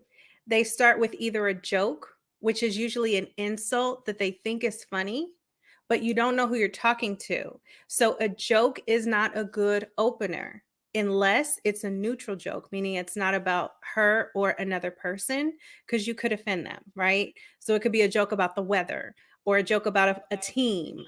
Well, that might be dangerous. But so most guys start with a joke. The best way to start is with a greeting and to introduce yourself and let her know why you're in her face. But you have to do it boom, boom, boom. So you just say, "Oh, good morning. I'm Dave. I was just here on this aisle and I mentioned you, and I just wanted to come to say hello because, I thought you were beautiful." Whoa, is that the dog that bites people? Yeah, that's Cujo right there. They got a poodle. Oh, we just got a poodle. Yeah, you see him. It's Cujo for real. It's Cujo. I ain't lying. I'm glad he know my scent. Yo, sorry about that. Yeah, that sounds like a big dog. Yo, Jay Swans, I keep muting you because of the echo. I don't know if you can hear it on your end, but we could definitely hear it here. So like, just remember when you just go to talk, you got to unmute yourself. But Okay. Gabriella was saying, I agree with her. I, as a woman, would wait 4 weeks. However, most men don't know how to hold a conversation, which y'all talking about, and connect to a woman based off of who we are. Most are just pretending to be nice for sex. Facts. And not most, damn near all men are just trying to be nice because that's the end game. That's what they want. But that's an excellent point. A lot of guys, they don't have that conversational skill. It's crucial. You got to be able to have it. I've seen so many dudes try to approach women in random locations, and it's hilarious. It's hilarious. Now, if the woman digs the guy because physically that's what she wants, he can say whatever he wants to say. In most cases, she's gonna, be all right with it and do whatever. Like, go out with it. Yeah, I mean, we talked about this, man. Like, I mean, how many times have I said all you gotta do is say hello, say hi? Mm-hmm. That's a it. good test. Yeah, just you could just say hello or hi and see how receptive she is to that. And then if it goes, like if she smiles and hey, circle back, but if she, looks away, then she probably doesn't want to be bothered, and just, continue with your day. Yeah, no doubt. No doubt. I mean, it's also not that simple though, bro. We talk about this all the time. It's not just saying hi. We've started the conversation out with the fact that dudes don't know what to say after hi. You have to be able to establish the conversation. Saying hi is not enough. And that's where they definitely need the work. The Pookies and the Ray Rays know what to do after they say hi, and they know who they are hunting. And Brother Pitney was saying that. So all these Pookies and Ray Rays, have been out here giving these women consistent communication, you learn something new every day. Like in most cases, they do. A lot of like what people call, I would never call them this, but a lot of what people call bums, it's what happens is they invest a lot of time and communication and FaceTime with women, even though they don't have a lot to bring to the table in terms of resources, etc. But after you say hi, guys, the first thing you need to do is decreepify yourself. Because you have to establish right away that you're not a creep. The way you do that is let her know who you are. Another great follow-up to your name is what you're doing there. Say, hey, I'm DL. I was just here picking up a thing for my daughter, and I saw you, just want to say hey. I would never say I'm picking up something for my daughter. Or just say, I would never say hey. Say good morning. I'm DL. I was here picking up another super expensive microphone, so my friend I am can be jealous of me. So, but I just saw you, just wanted to say hey. First of all, they will say, hey, that's a really nice, super expensive looking microphone. I'll be like, I stole it. That's what DL Saint is gonna say. No, but decreepify yourself is say who you are and why you're there. But see, this is what I say to women. But real talk. She said though, you say hi and then you crack the joke. While I'm there, and you crack the joke. That goes to right, just like what she said. It goes to game, and it goes to, again, you have to know what to say after hi. So this is what I know. Here go my opening line right here. Join me, and together we can rule the galaxy. That's my opening line right there. Yeah, that's work too. I've seen that work. Y'all should write that down. But no, you got to know what you're doing after the fact. Like the key is the communication, and the key is confidence. So, but Jay Swans, we got you here though. We were talking about like your thoughts on what we were talking about earlier. Like we were definitely talking about the whole step parent thing. I am with sister. I am the single one on this. Like that's a tough one. Like where I am at my age, that's like a no-go zone. I'm not trying to do it. But when I was younger, I was all about it. It didn't bother me. I'm like, you know what? To me, it seemed normal to get into a situation with a step parent. What's your thoughts on that, bro? I mean, I don't know. I've been with Naya for, like, gosh, what, 25, 26 years. So I don't even, look, it's all about, I don't know, how people are raised, how they handle themselves, how they carry themselves. I mean, I don't know, man. I mean, that's an individual choice. Now, would I not get involved with a woman that had kids? If I love that woman, then I got to love her kids too, right? Why? So, I don't know. You'd have to ask somebody that's in a situation like that. I mean, if I, at 50 years old, would I want to get involved with a woman with kids? Probably not, because I don't want to be raising kids till I'm 70 years old.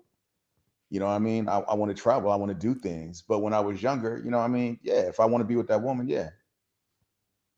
And I was just playing devil's advocate. Because, I'd be willing to step up. So. It depends. You the dude that stepped up. Now, if you know what you're doing and it works, great.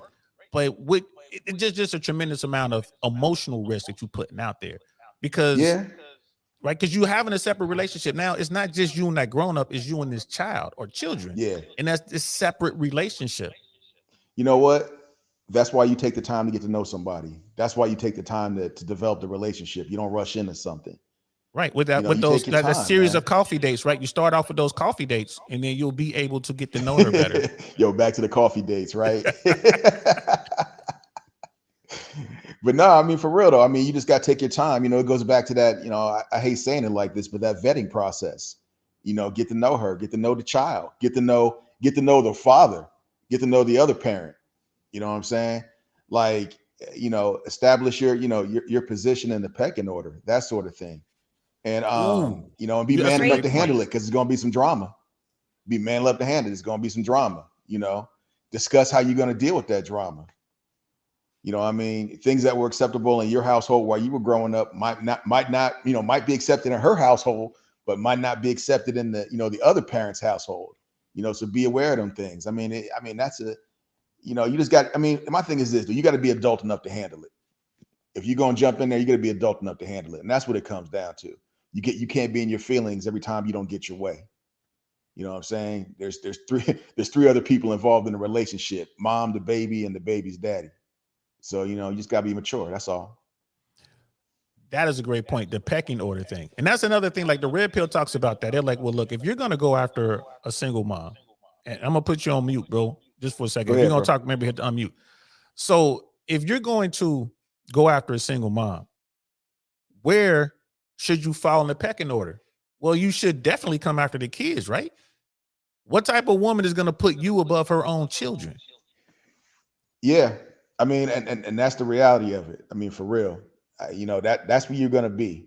I mean, that's up to her to establish that, and for you to accept where you're going to be. And once again, man, it's a maturity thing, bro.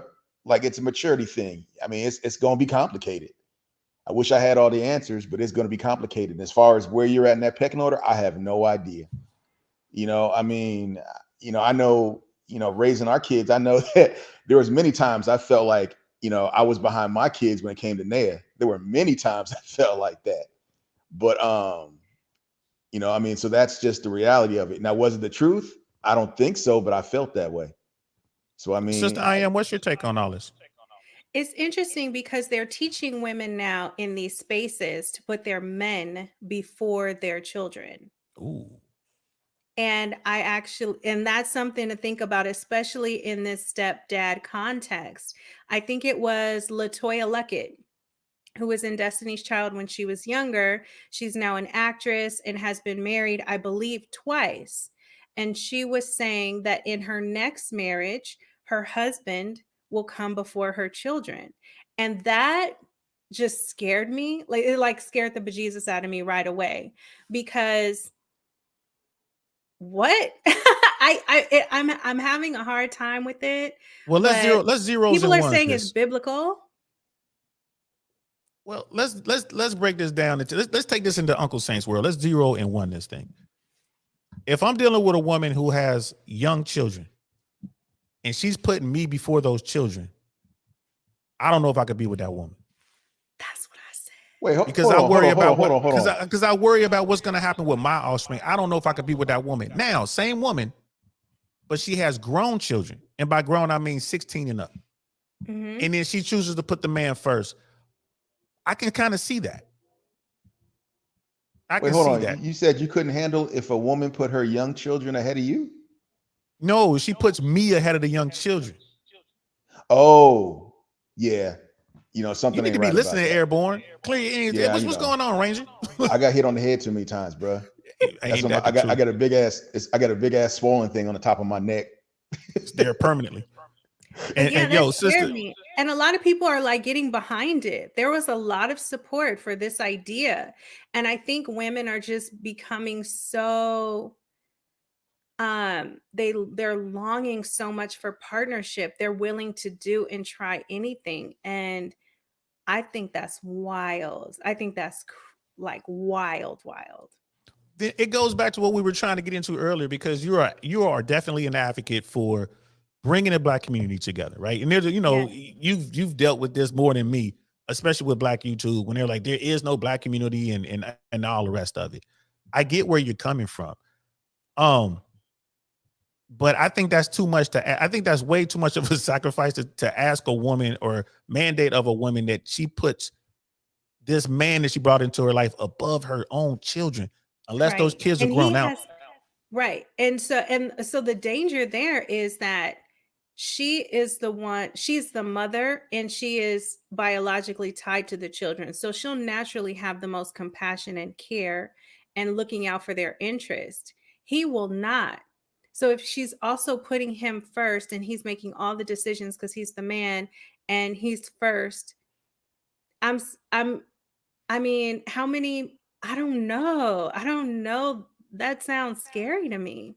But anyway, yeah. I mean, I don't know. Like I said, there were many times I felt like, Naya had the kids above me many times, but I understood, that's her role. You know what I mean? Like you said, she's biologically connected to them. That's her role.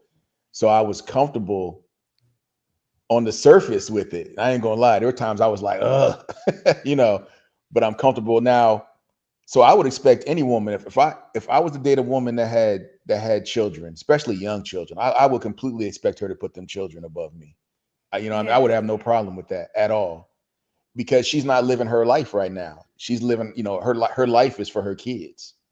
And if you're the kind of Yes. guy that is going to be with a woman like that, once again, take your time and going into this relationship. But your life has now become, everything you do is about taking care of them kids and make sure they grow up properly. Now once they grown, once they set up, you can do what you want. But your world Yeah, revolves around them children. we're on the That's why you same got to be page there. mature. Yeah, we're on the same Yeah. page there. But I mean, because I ain't gonna lie to you, if I come across a woman that prioritizes me over her children, I'm really like, I'm a hit, I'm a smash, right? But that's it. I ain't gonna be doing nothing else outside of that. What? Well, sister, I am white. Every time we get into the real world, those eyes closed, you take them deep breaths, their head starts shaking. Oh What? my goodness. What? All the smashing. It's so much. Why? Why is it so much? Isn't it? That's what dudes do. Women love it. I mean, here's another thing too. Women are Don't do it. Stop. just He's gonna Stop. tell a lie. I'm ready for tell me it. if I'm wrong. ready. No. I just want to know. Tell me if I'm wrong. Women enjoy the intimacy, right? The sexual escapades just as much as men, almost as No. much as men, or they don't enjoy it at all. What's your take on Bro, that? can I just call timeout? Can I No. call a timeout? No. Hold what you got there, Airborne. I want to hear this answer. So, Sister I am, what is it? How is it with women and sex drive and stuff like that?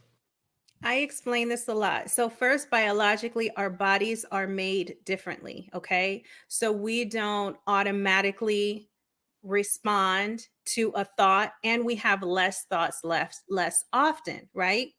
So, our bodies have to be put into a place to where we are feeling stimulated. Men can get stimulated through thought, through a visual, immediately, and their body reacts immediately. So, no, on a biological level. On a condition, as far as our conditioning, men and when they are boys, establish this false relationship with sex and sexuality through material that is made for men, right? I'm not trying to get the channel any, any Right. Talk about trouble. adult content, y'all. That's what we're Adult talking about. content, right? So boys, unfortunately, are a lot of times exposed to adult content. And there's a reason that is adult content. But when boys are exposed to it, they now have a relationship with sex and sexuality, not intimacy. Sex, sexuality, pleasure, fantasy, and objectification of women. Those are the things that they are exposed to. They are not exposed to intimacy, love, any of those things. They're exposed to sex, sexuality, pleasure, objectification of women before they ever have a real connection with a woman. A lot of times, since that exposure is in boyhood, their first relationship is way down the line. Teens, young adult, whenever. So they have a relationship with sex and sexuality and their own bodies before they have their first relationship with a woman. For women, it's the opposite. We're introduced to the love concept, romance, etc., not the vulgar images that you get until later.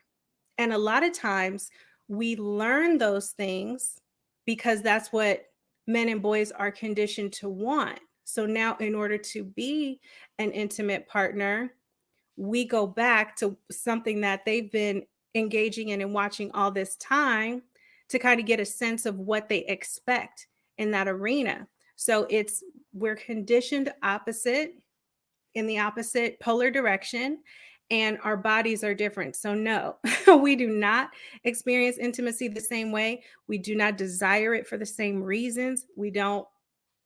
It's very different. Now, shout out to you for breaking that down.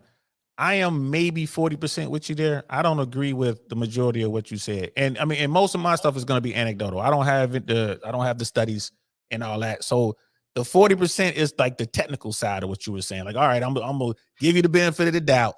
You know what I'm saying? I know you smart, sis. So you read it somewhere. I don't think you just pulled that one out your head. Like you read that somewhere, right? So okay, cool. But anecdotally speaking, men fall in love, I think, harder than women. Hence the stuff that they do with the self-deletions and the stalking and all the other kind of stuff. And I would definitely argue with you that the puppy love stuff, I can remember the first time I got crushed.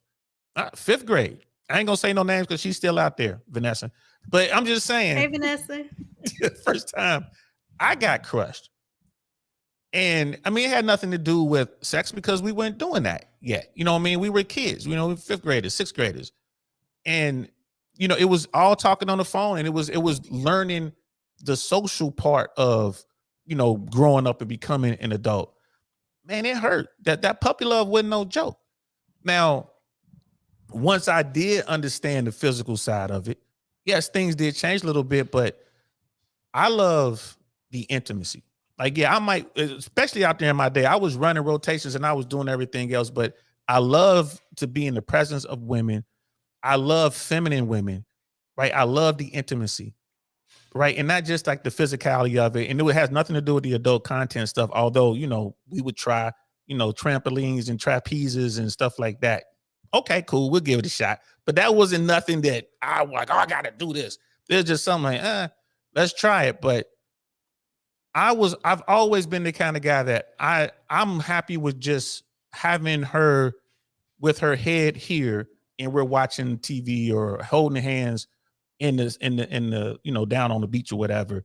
And people are like, oh man, you sounded like a simp. I'm like, well, you know, I had that, but I also had my rotation. I had 6 others. So I was a busy dude. But I would disagree. I would say that men do love. In fact, most men, I would say, love harder than women. Sister Gabriella, she's out there. She's like strong and wrong. Well, sis, why don't you come up here and join us, sis? For real. I would love to hear from you, especially on this topic. My man G Complex is in the building. What's good, brother Chris? He's like, what? WTF? He's like, here we go. So there's definitely 2 ways of looking at it. Go ahead, bro. I was gonna say, first of all, Janae told me that I agree with her. So she told me that I'm single and it's right. Nah, for real though. I mean, I agree with everything she said. I mean, for real. You know, this is just my experience. We talked about, you know, my experiences versus your experience. You know. Yeah, my bad. I hit the wrong button. Yeah, but hey, you do all that, but you know, all them cats. Who's the one winning? You feel me? Yeah. You went, got absolutely. that W. For real. Got the banner, got the ring. For real. Like, and brother, real quick though, just real quick for those who don't know Jay Swans, can you tell them like how long you been married and like y'all stats, bro? Can you know what I mean? Like why y'all got they got the ring, they got the trophy, they got the cup, they got the everything. You know what I mean? So go ahead, bro. If Naya says it's okay, is that okay, Naya? No, she's sitting right here. I asked her if she wanted to say something. She was like, nope. Yo, but let me see. How long? We've been married 23 years now? Saturday. Yeah, 23 years Saturday, bro. So wow. Yeah, and then we've been together like what, 26, 27 years? Yeah. So I mean, but this goes back to what I've always taught my sons, you know what I mean? Like what I kind of grew up with and didn't really know. You know, if you're just trying to smash, you know, go do what you got to do. But if you're trying to be in a relationship with a woman, then you know, you date that woman like that's someone you want to marry. You know, you treat her as such. And you establish who you are early. You know, she establishes who she is early. And that way, you know how to treat each other. You know how it's gonna go. And you know, it's not gonna be that Disney fairy tale that you know you keep hearing about. It's not gonna be that. You know, it's gonna take some work, but you know, it's worth it. I mean, for real. You know, I mean, I've been with my wife this long and I love her like the day I met her. So, you know, and we're not we're not that like that fat lazy couple. I mean, D knows, so we be on it. You know, we're not the ugly people that can't find nobody else, nothing like that. Because yes, I am a 6 foot pluser. High yellow, 6 foot plus. You know what I mean? This man got a pool in the middle of his house. You know what I mean? So real quick, Hey. I wanted to join I would love to send out a welcome to Sister Gabriella. Before I bring you up, sis, you don't have to show up when I bring you up. You don't have to use a camera, but can you just flash the camera real quick so I can make sure you ain't a bot? Yo, he like and we to don't see get shut people's down. faces. Hey, but Thank look, you, sis. quick though. Appreciate it. I got you. But I'll tell y'all this though. Like D talks about, D talks about all the stuff we be having, and everything we have, everything we've done in life is because of my wife. You know what I mean? You know, I keep hearing this stuff about you got to say that one more time, bro. Like, so yeah, say that one more time. And fellas, here's the situation. If Jay Swans, if God forbid something happened and y'all split up tomorrow, what's gonna happen in family court? She getting everything. She earned it. Without her, I wouldn't have all this stuff in my life. I wouldn't have the job that we had for 20 years, the air traffic control job. That's because of her. She did the paperwork. You know, a good woman will lift you up for real and hold you down. So, I mean, all the guys talk about women are emotional and they can't do this and they can't do that. You know what I mean? I'll put my wife up against any man, any day. She is amazing. So I want everybody to know without her, there would be no me. So that's my 2 cents. And if anybody want to talk shit and start talking about he a simp, this is what he gonna have for you. He gonna have this for you. Just so y'all know, Sister Gabriella, welcome to the panel. Thank you so much for coming through. It's the first time I've ever seen you. I'm DL Saint. This is my man Jay Swans. How you doing, love? I'm doing great. Can you hear me? Yes, ma'am. We can absolutely hear you. So, Sister I Am got some help. Hi, Gabriella. Hi. I just want to say that I think you've been doing a great job in giving our perspective. You're 100% spot on. So good to you so far. Thank you. Man, whatever. Y'all ain't gonna come over here and join. Yeah, I'm glad you came here, but y'all ain't gonna join and make some super Voltron lady and get on us. Now we finna let's hear what she has to say. Yes, please. Let's hear what you have to say, love. Well, I just think that, a lot of guys, they just think from a man's perspective. They don't even think from a woman's perspective at all when it comes to sex. I tell guys all the time, like, I can live genuinely, no cap. I can genuinely go the rest of my life without ever having sex again. Because to me, I feel like it's a chore, And scientifically, it's so much different for women than it is for men. Because, I don't want to get to PG-13 because I know you guys have on YouTube or whatever, but it's like everything that you have and whatever you have going on, we have that compiled into a tiny little CLIT. Is that okay for me to say? Yeah, I like it. It's cool. Right. We have that. So what you feel in all of that is what we feel in this little tiny thing. So you can't even compare that. And to top it off too, if you're just hitting, it's like 75% of women won't even be able to experience an orgasm just based off of that. So I feel like it's so funny whenever I hear guys online say, well, you guys need it just as much as we do. And I'm like, no, dude, if I never had that would be great for me. I could live without it entirely. I could not. I ain't gonna lie to you. Go ahead, Jay Swans. Hey D, hey, let me get up out of here. Hey, Miss Single One. Hey, I think you're amazing. Keep doing what you're doing. Keep educating these clowns. I mean, for real. You know what I mean? And do what you do. All right. Sorry about the joke earlier. I caught that little hint. I didn't know you. My bad. It's okay. Much love to you and your missus. Thank you, Miss Gabrielle. Talk to you later. Yo, D, man, hit me up later on, man. Hey, before y'all jump off real quick, D-Mac had a message. He was like, no simp. Check out what the brother said. He said a good woman. You know what I mean? So that's definitely a compliment, man. Hey, shout out to you, bro. It takes a good man. It takes a good man to find a good woman. And there you have it. Shout out to Jay Swans, and he came into the building. Shout out to Sister Naya. I'm gonna holler at you. Sister Gabriella, woo, you came in hard, sis. You came in hard, like, woo. Yeah, okay, let's hear some more of this. But when you do find that right partner, that right man, like your husband, don't you want him to be skilled and be able to, open up that little area for you?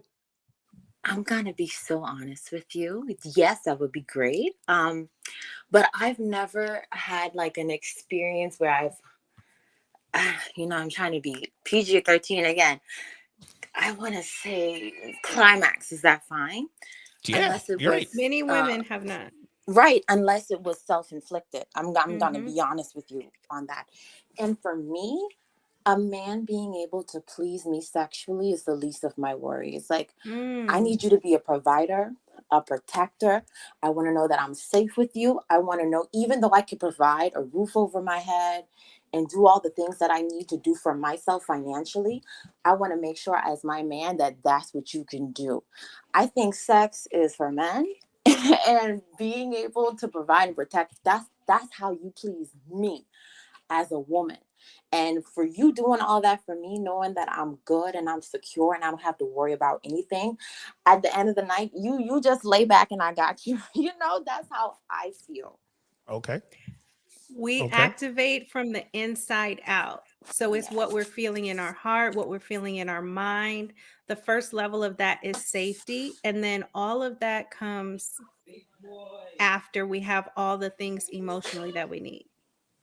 Absolutely. And I mean, this is something that a lot of brothers need to hear. Again, this all goes into like the total game and everything else, bro. It's not just getting climbing on top of a woman, pumping 15 times and be like, finished.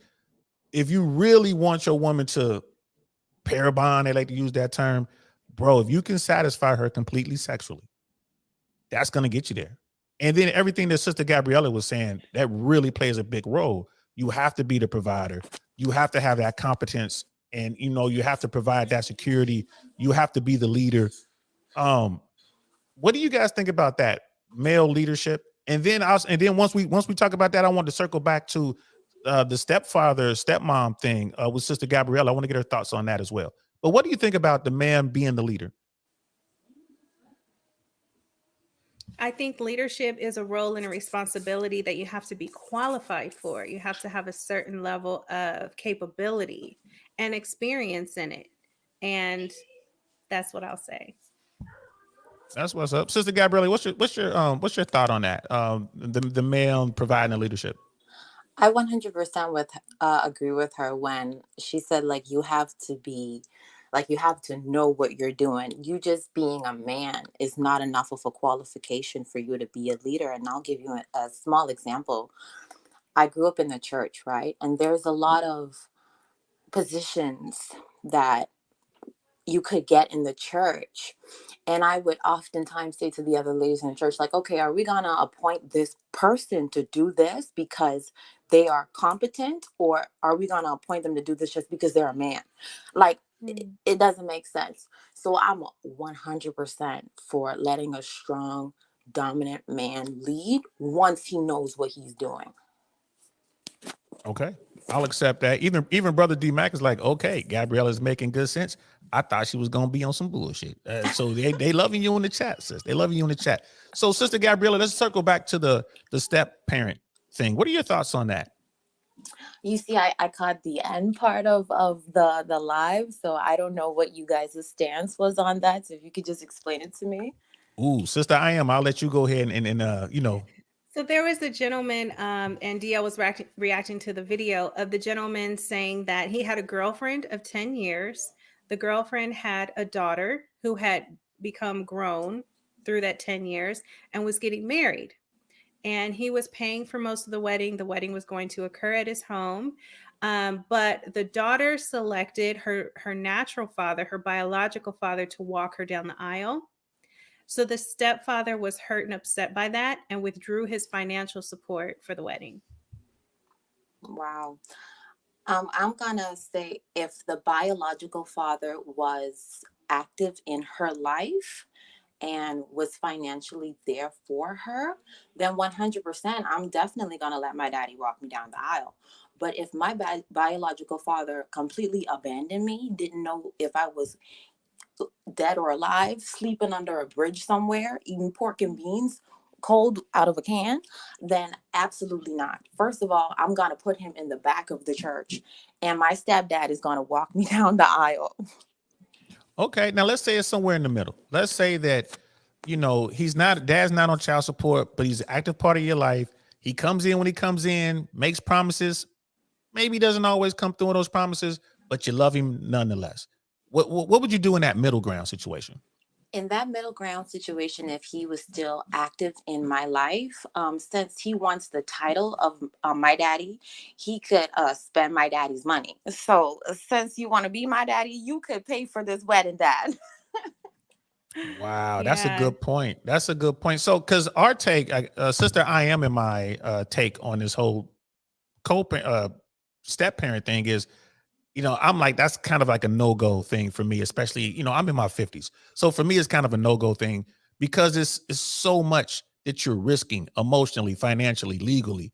Do you think that maybe I'm wrong in that thought, that maybe I should be more open to a blended family or being the stepdad or the guy who stepped up or stepmom? What's your thoughts on that?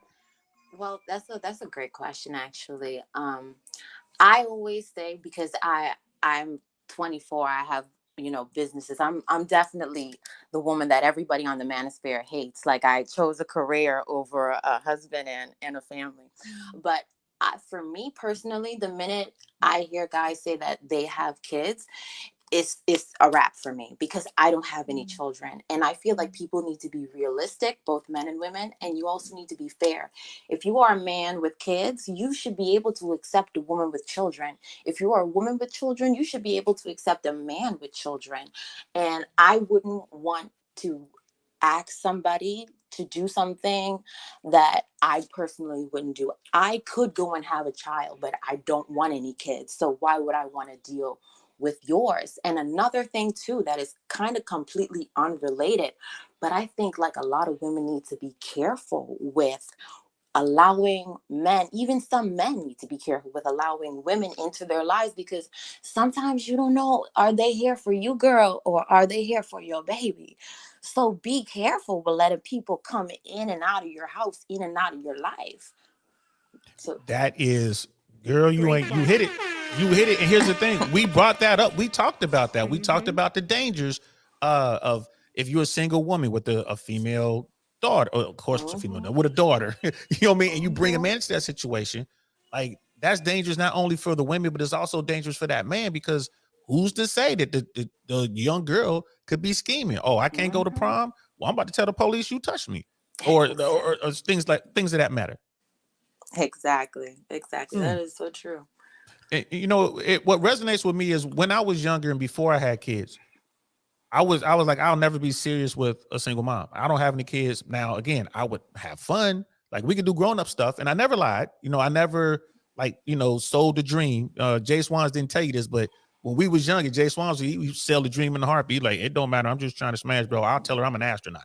I'll come in here with a spacesuit on. That's the game. My game was a little different, but that was the game. But there are people out there, there are women out there who use their children to get men.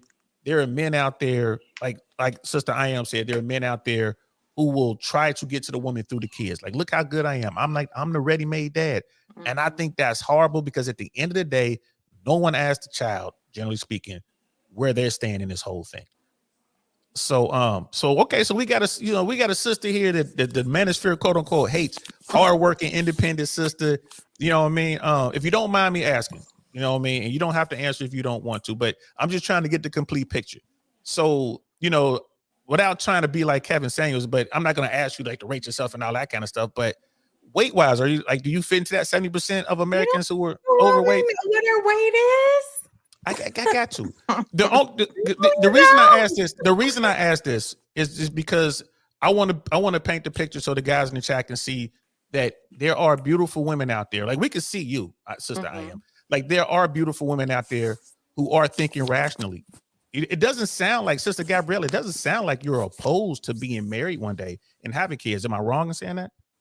No, I'm not opposed to it, but I'm at a point where, listen, I was I almost got married and I was like 20. Like I said, I grew up in the church. So, my family's super religious.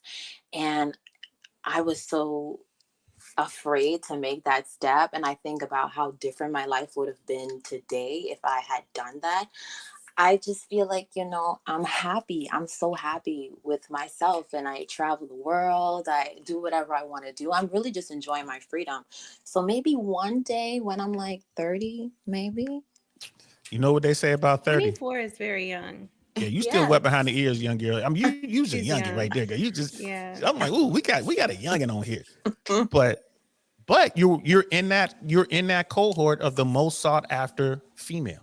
Just to be 100, Mhm. like you're at your peak value in the sexual marketplace. So that's also something to think, keep in mind. A woman isn't in the sexual marketplace unless she's a sex worker. Facts. No, it's just a Regular term we women use. are not The in any dating kind of world. sexual marketplace. A dating is The different dating than a world. sexual The dating market. world. But I mean, it's just they use this. The term is used in the red pill space as SMV, like your sexual market value. It is what it is. I get it. People don't like, you don't like the term the dating world. Then we can use whatever term. I'm not here to argue over semantics, but my point still holds. At 24, 25, 26 years old, that's the most sought after cohort of like all men from Yes. 18 to 80. That's the Yeah. age group that they want. That's the So target age. that's the target age. And and like I said, I'm not trying to be mean, but we got to ask the hard questions sometimes. Wait, we don't have, I'm looking at the thumbnail picture, girl, and I'm like, Gabriella, she's a cutie over in this picture over here. Thank She's you. beautiful. Well, you did see me briefly, behind stage, and I did like a little wave. But I weigh 135 pounds, and it's not because I work out so hard. I'm doing Ozempic. I'm not gonna lie, and it's working wonders. Yeah, I'm super into that, like my body and the way I look. I've had like a BBL. It looks super natural though, but you definitely have to look the part 100%. Like the gorgeous lady that is on the podcast now. You are just beautiful. Thank So you. beautiful. Hey, for real. Sis, you said you've had a BBL. Did I hear you correctly? Yeah. Word? I live in Miami. Oh, yeah. Competition is stiff. Yeah, well, there it is right there. I mean, here's the thing, and I'm gonna go ahead and say this. And I'm an old school dude. I can't really speak for the young guys out there, but natural beauty trumps anything that you can get under the knife, in my opinion. So I tell women all the time, I'm like, you don't need fake nothing. You don't even need makeup. I'm that guy. Like, put on some chapstick, girl. You know what I mean? And pull your hair back and let's go. Or if you got the fro, like, pick it out and let's go. You know what I mean? Because I think that natural beauty, and I think that we're gonna come back to that here real soon. But I have seen some now BBLs are so nice, you can't even tell because it's not like stupid. You know what I mean? It's just kind of like an enhancement. And my guess would be that yours is probably along those lines. Correct me if I'm wrong. Oh, 100%. Because there's no way I'm going to spend all types of money to make myself look like a clown. And I want to just briefly touch on what you said when you said that most men want to go after women who are like 22 to 27. I do agree with you on that, but I think it's because they know that women that are young are naive and foolish and easy to use for sex. And yeah, you can grunt all you want, but in my experience, that is what I find. I find like a lot of guys would say, like, okay, well, she's not jaded and she's not this, she's not that. Let me tell you something. You have some girls that are 20 something years old, they have like 3 kids. They're super jaded. So, I mean, it just depends person to person. And I have to look at men sideways like, you have something more in common with me. I'm like half of your age than you do with someone who grew up in the same time as you. And I'm like, why is it women your age don't want to be with you? And I've dated, like I said, I live in Miami for a long time, and then I move up to Palm Beach. Palm Beach is like super rich, super expensive, a lot of millionaires, whatever. And these guys are like really intelligent because you can't be a dummy running multi-million-dollar corporations. And I always get the sense that real men, real intelligent men, especially in certain demographics in certain circles, it would be almost embarrassing for them to show up with like a child bride on their arms. So they will maybe keep you for fun on the side, but they need to have an intelligent woman who can be able to answer certain questions and navigate in certain spaces, because you could be beautiful and young all you want, but when he's having a business meeting with his friends and they have all their wives there and you're just sitting there looking like a young dumb bimbo, that makes him look foolish. So some of these guys that say these things, I just think, maybe you don't have an empire to protect, or maybe you don't have a certain image to portray. I don't know. And I'm not speaking to you specifically, but to some of, you know what Mommy. I mean? You know what? That makes me mad. We're always hearing this. They just want young, naive, and all this other kind of stuff. Yeah. It's like, I'm a 24-year-old beautiful woman in beautiful Miami. here's the thing. Yes, there are guys out there who have gotten to a place in life where they have all this money, but they're nerds. They don't know how to holler at women, and they go after these young girls because they're chasing their youth. Like, they know they're past it, but they also know with that money, with the yacht, with the Lambo, with the penthouse, with the jet, they're gonna be able to get that, right? So I mean, it is you have that, but there are women out there, young women like between 24 and 28, who are really into older men. You know what I mean? Because you look at the Idris Elbas of the world, you look at the Johnny Depps of the world. I know we're using stars, but there are women out there who like older men, and they run up on an old dude, the silver fox with game, and it's going down. And that dude might actually love her. Now, there's paperwork out there. There's some studies out there to show that those relationships don't tend to work. Like, I think they were saying the divorce rate's a little bit higher. I'm working on putting together a show for that. But sis, I've been all through Miami, especially like through Hialeah, Kendall, Doral. Listen, I done had my share of youngins. You know what I mean? And listen, they came after me. I'm walking down the street. Oh yeah. I'm like, what's going on? What's oh yeah mean? Then I'm turning around like, right, and they run up on you. I'm like, oh my God, come on, say beautiful. You know what I mean? So no, I get it. No, we got cafe. Yes, we did get cafe. We got brother D-Mac with the $10 super chat. You know what I mean? Shout out to you, bro. Like, I would take a slim fat booty over a fake ass any day. That's a fact. I think it's gonna come back to the natural thing. Just do squats. But Sister Gabriella, I appreciate your honesty. I really do.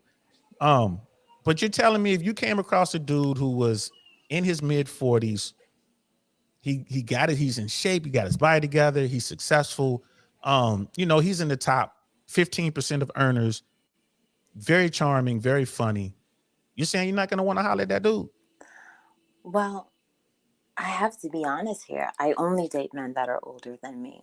And from my personal experience, I feel like, yeah, in the beginning, it starts off amazingly, but I always have in the back of my mind, like, this is for a good time, not a long time. Because at the age of 40, he's already been married 2 times and he's like, oh my God, I'll never do that again. Or he's already had his kids and he's like, oh God, my oldest is graduating college. I don't want to go down that road again. So what life can I start with you? I mean, I'm not ready to have kids right now, but when I'm ready to go down that road, you've already been there, done that. So what am I supposed to not have those experiences because you don't want to do that? I mean, I'll date you for right now because you're, older and you're established. But as time goes on and the guys get older, then I'll be like, okay, I don't need to date the older established guys. I'll just date guys my age because they've had enough time to do what they need to do and get where they need to go. So that problem always comes up. Yeah, I think you're onto something there, sis. I mean, because here's the thing. You're dealing with a guy like in that scenario, you say, well, this dude already had his family. Well, a lot of guys, especially in their young to mid 40s, they haven't started that family because they've been so focused on building that business and getting themselves together. They've been, being the top dog on the sales force or making partner at the firm or whatever. right? Or finishing, medical school and your residency and all that kind of stuff. So now they're like, all right, cool. I want a beautiful woman I can have a baby with. So especially Palm Beach, because the average age is way up there. That's where they go It's after they done did older. everything. Yeah, that's different. But if you stayed in Mhm. Miami, or better yet, went up to Broward, you can find one of those hardworking dudes who's like, yes, let's have this baby, if that's what the woman wants. But it sounds to me that you've recognized that because you're at your sexual peak in the dating world, your equal is that guy in his mid 40s who was just gotten to the point where he's built himself up financially. He knows who he is as a man, right? He has his social skills together. That's going to be the guy that's more attracted to you, as opposed to that guy who's your age and he's out there doing fart jokes with his buddies or playing video games. You know what I mean? So that makes sense to me. And the game is the game. Wow. And again, this show is about step parents. I know we've taken a serious turn, but the show is about step parents. You will find yourself in a situation where you might be a stepmom. Like if you hit your 30s, mid 30s, you're gonna be talking to guys that are already established. Is that something you would consider? It's a hard no for me. Ooh, a hard no. Yeah, that's a hard no for me because, like I said, I don't have children, so I don't want to be somebody else's mama. If I had a child, then I would be able to say, well, okay, I can't be a hypocrite. I have a baby, so I have to accept your baby as well.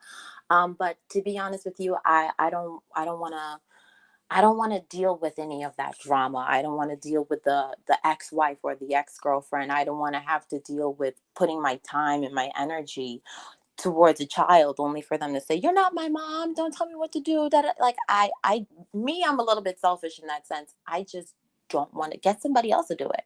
Somebody with a But baby. okay, so let's up the ante. What if you're walking into $100 million situation? Like you dealing with a guy who's $100 millionaire, 200 million, worth 200 million. So you're not seeing the mom, right? We got nannies for the kids. All you doing is looking good with that nice booty of yours sitting on the yacht. Not the nice booty. Well, I am definitely there. If he has nannies to watch his baby, I am definitely 100% there. If I really like that guy, because there's so many rich guys, and to be honest with you, there's so many rich good guys, but at the end of the day, rich or poor, people are still people. You could be rich and horrible, you could be poor and horrible, you could be rich and amazing and poor and horrible. So if I really have a connection with that guy and he's a really good guy and I want to be with him and he has somebody take care of his baby, we are all good. Sister, I am. Same question for you. I You don't got a date. guy who's worth $300 million. He I don't loves date. you. He's a great guy, huh? I don't date. At all. No, I am the single. No, I don't date at all. I don't date at all.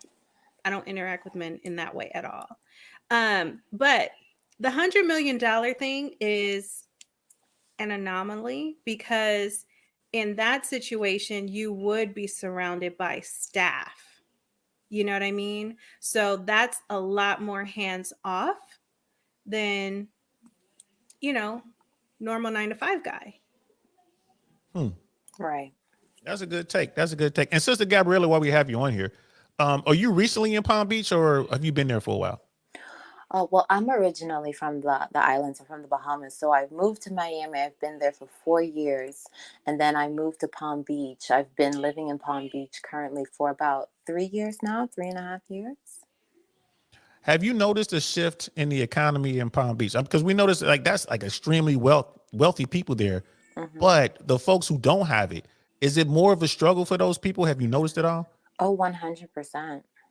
Okay. 100%. Wow. Mm-hmm. Okay. And For are sure. people talking about the real estate down there, or are the prices kind of fluctuating, or are people saying like, man, this is getting crazy? They want to get out of the market.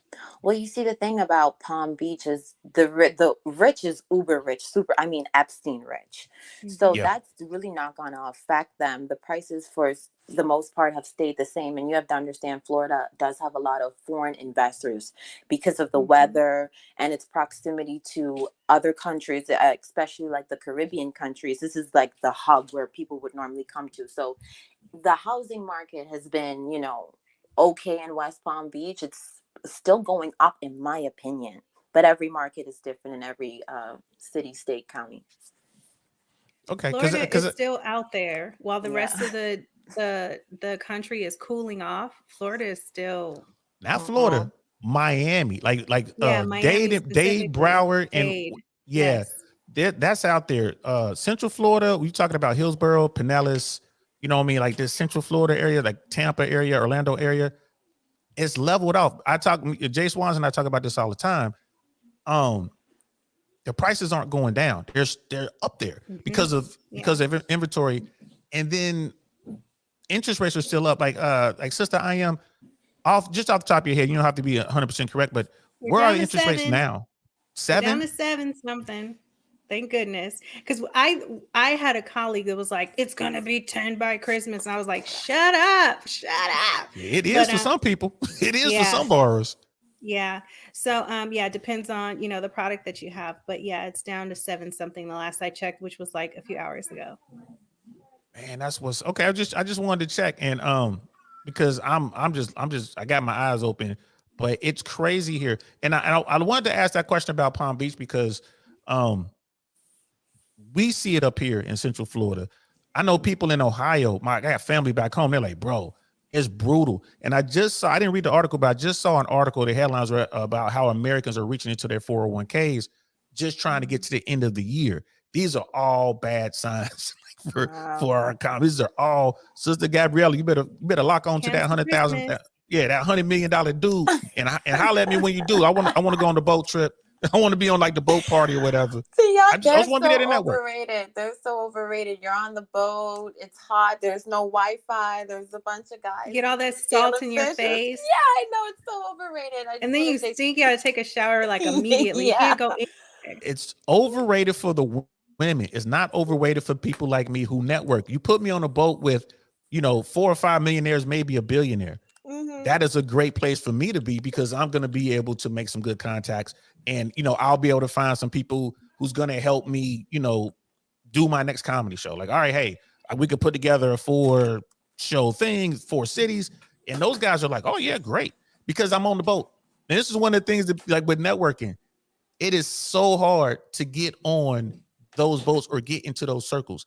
And once you do, the guys just accept you. Like, he must be somebody, he's here, as opposed to beautiful women. Like, come on, y'all could just, hey, what's up? You know what I mean? You on the boat. Yeah, because they have ulterior motives. But I just want to say thank you guys so much for having me on. And I just love this podcast. I stumbled upon it tonight. I'm going to subscribe, and I hope to see and hear from you guys more in the future. Sending kisses. Mwah, mwah, mwah. Thank you, sis. You are always welcome here. Thank you so much. And don't hesitate to send us ideas or anything like that. Anything you want us to talk about, we are on board. Thank you so much. Thank you, guys. Good night. Good night. So there we have it, Sister I Am. I love Gabriella. Yes, You need a subscriber. She is definitely, let's shoot her, this Sister Don DeMarco, because that was fire. So I'm glad you're here, because normally I only go 2 hours. I'm coming up on 2.5 hours. This is one of my favorite shows because you jumped on here, and so we definitely should wrap this up. I wanted to circle back one last time to the step parent thing, and then I wanted to talk to you about a little bit about what may happen in the market, because we have an expert. You're a subject matter expert, and actually I would love to get you on the show and do a proper show about how to prepare for this recession, and how to prepare for post-recession. You know what I mean? Like, maintaining your credit score, trying to get you up a little reserve of cash reserve, how to get loans, like, is Freddie and Fannie still good? First time buyer situations. I would love to have you on the show and just kind of do a whole show about that. You think something like that would be possible? Of course. Anytime, DL. Oh, that's what's up. Y'all heard it, y'all. Y'all heard her say that. I'm gonna have to clip it and can remind her, like, look, girl, you said you was gonna do this. So Happy to. Let's circle back to your final thoughts on the step parent thing. We're on the same page here. Would you say that the cons outweigh the pros in that situation? And what would you say to someone who is kind of like on the fence about maybe getting themselves into that situation? I would say get as much information as you can. You want to meet the other parent. You want to talk to the other parent. You want to hear from both parents of the child what their plan is to raise their child, what their rules are in terms of raising the child. And, be very open and be very authentic to self.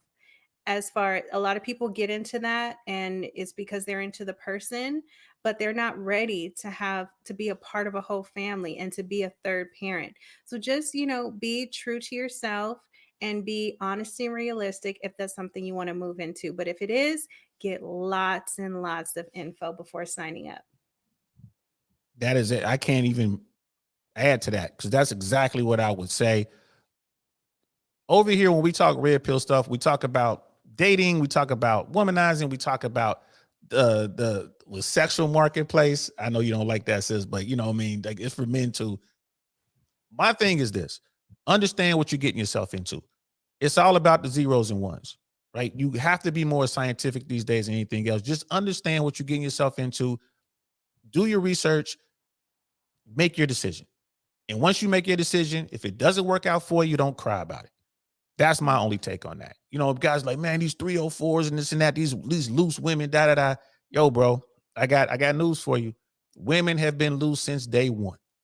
The Bible, the Torah, the Quran. What are they? It's all about look out for this type of woman. Look out for this type of man. It is what it is. It's never going to change. Just understand. Don't be that Joe Smith guy. Did you see that story? The basketball guy whose wife started doing OnlyFans and he didn't know about it because he ran out of money. Yeah, I think we discover that's a play too. All this stuff on the internet is fake now, DL. That is crazy. Everybody's just trying to get the bread, huh? Yes. Like we should start just doing wild stuff. You ain't getting me. Join my OnlyFans. You know what I mean? Well, y'all can join Shoes Only Feets. She got an Only Feets account. I love that.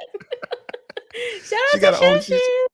So I appreciate that. So before I let you go, let's have that quick talk about the market. Do you think headwinds are ahead of us? We got some dark times coming. And if so, how long you think it's going to play out?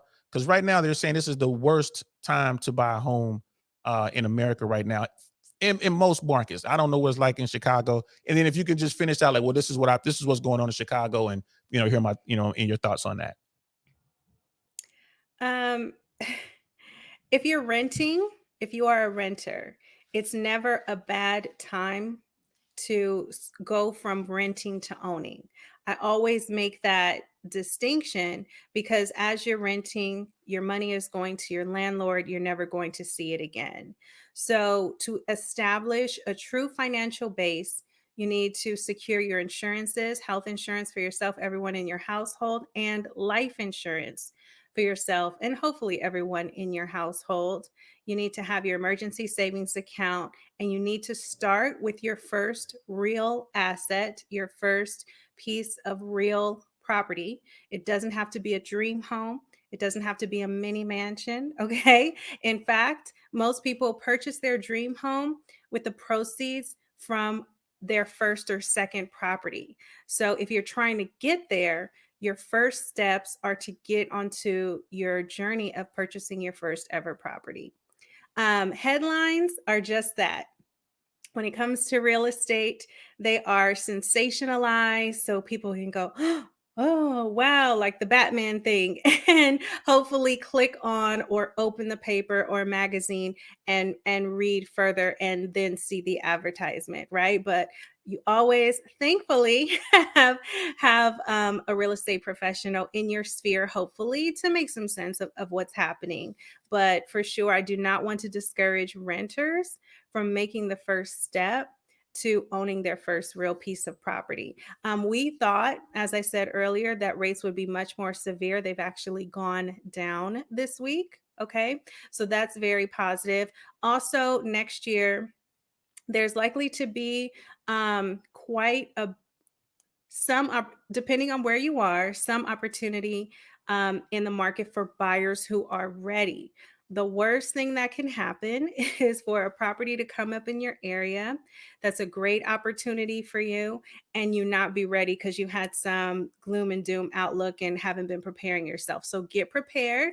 So whenever the opportunity presents itself, then you're good. You guys, that's what's up. You got to take a bow, love. That is perfect information. Yo, I hope y'all listening not only to the womanizing stuff, because she was giving us game on what women want from men and what they're looking for, and not just when we talking about the top tier women. Now we're talking about the fine ones now. You know what I mean? And she just gave y'all the game on the market. Sis, thank you so much. I am in your debt. You definitely turned this show around. I ain't gonna lie to you. I thought this was gonna be a quick little hour show or whatever. And it turned out to be one of my favorites. So again, that's for you. Thank you so much for coming through. And Thanks, Theo. anything, Have a good night. yeah, and where can people find you before you go? Where can they find you? If you can see, I changed my name. On the So, spot, yeah. so because I changed my hat, I put my hat on. So you can hashtag on a spot on Instagram, TikTok, YouTube, and I'm also the single one. If you're interested in that, but On a Spot Live is my main platform. Make sure you like this video. Thanks, TL. Thank you, love. I am in your debt. Thank you so much. I'll be talking to you soon. Okay.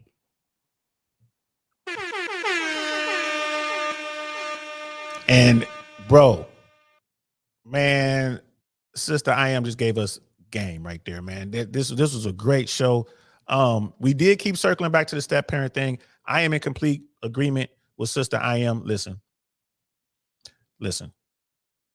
If you're going to do it, and we're talking about being a step parent, if you're going to be a stepmom, you're going to be a stepdad, or the guy who stepped up, or the mom or the woman who stepped up. I don't see a problem with that. Just understand what you're getting yourself into. Understand the kids, especially. They ain't got nothing to do with this, bro. They are innocent in this situation. If the grown-up business doesn't work out, understand that it's going to affect those children.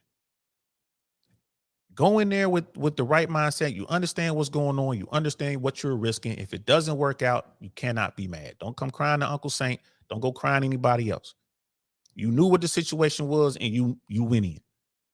If it works out, great. Beyond great.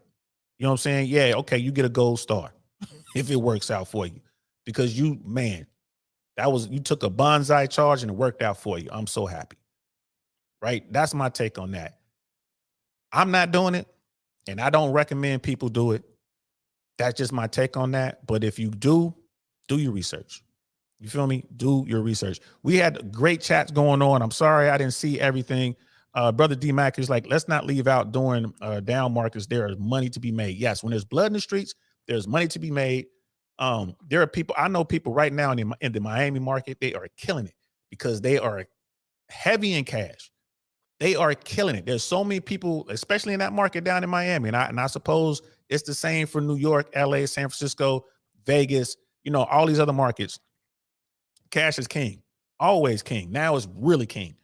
People are falling out of escrow because these interest rates keep bumping up and down. And the banks are asking for more. All of the banks have tightened up their lending standards, and they're going to continue to do so. So if you're sitting on cash, you're going to get amazing deals right now. Amazing deals right now. So Brother D-Mac is 100% correct. We got G Complex, Brother Chris in the house. He like, got here late, but W show, man. I appreciate that, man. You can catch the rest on Team Replay. Brother Jay Swans, my brother, was in here. You know what I mean? Airborne Ranger himself. DL says I'm always right and better looking, and he could never compete, but he'll keep trying. I respect DL energy, but it's a wrap. LOL. You know what, man?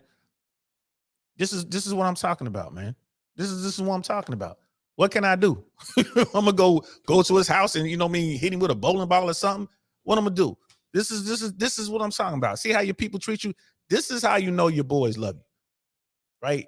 If you out here and you got a clan and y'all ain't clowning each other and y'all ain't going hard and y'all ain't, what I'm saying, then they don't love you. Because I ain't afraid to say it. I love that man and I know he loves me, bro. I put my life on the line for him and I know he'll do the same for him and his family and me and my family.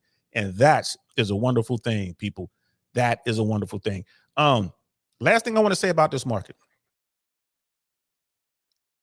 I do believe that there's going to be a downturn, right? The interest rates being as high as they are and the prices not coming down, that's not going to last forever. There's going to be opportunities when that does happen, right? The commercial real estate market is about to just unravel, and that's going that's gonna start a cascade effect. And if anybody out here is watching watching Wall Street, watching the markets, they have been trending down. Bitcoin had a big jump today. Bitcoin jumped and the markets were down. It's going to happen. It's going to be about 18 months or so, 24 months on the outside. And again, I'm no professional gal. I'm just old man sitting, in his attic talking to a computer. These things happen. Markets go up and down, especially with real estate. 99% of Americans can't afford homes right now. That's not always going to be the case. So prepare yourself. Check your credit. Go on to Experian, go on to TransUnion. Pay to be able to monitor your credit actively. You might want to lock your credit up. There's going to be a lot of crime. You see what's going on in California. You see what's going on in these big cities, New York, Dallas, Atlanta, Miami, Tampa. You see the types of crimes that are increasing, right? You got a lot of fraud out there. You got a lot of people like doing phishing and trying to hack you and take your identity. They can't take your identity if you locked it up. Lock up your identity online. So even if they manage to get your stuff, they can't open an account unless you unlock it, right? So, and every time someone tries it, you will get notified. So take steps. Do what Sister I Am said. Prepare yourself for the other side of this recession or this downturn that we're about to hit. And on the other side, you'll be able to get wherever it is you're trying to get, whether it's like that dream house or that dream condo, your credit's on point. If you want to go ahead and upgrade to your Lambo, for some of you dudes got to have your exotic cars.